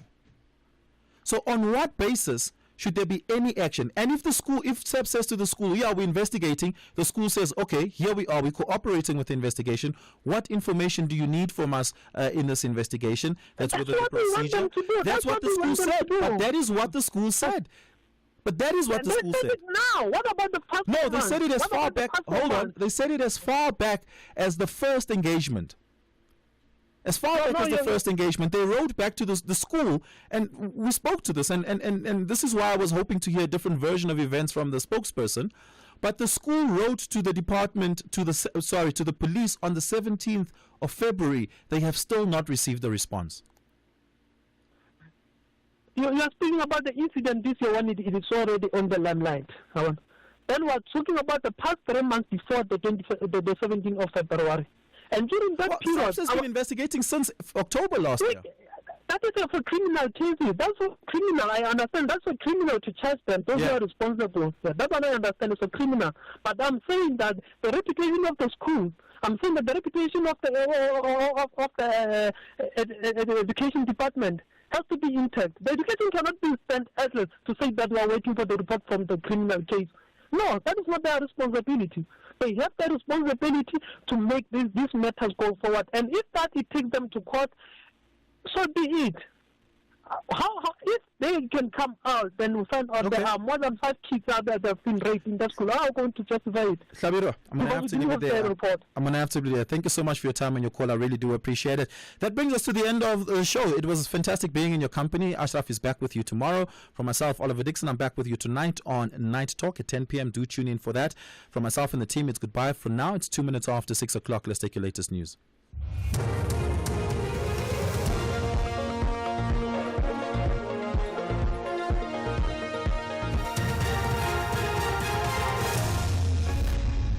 Stolen bodies still missing and scores killed in natural disasters. Good evening. Police say the bodies of 2 adults and a 10-day-old baby stolen from a mortuary at Kuruman in the Northern Cape haven't been found and no one has been arrested. Police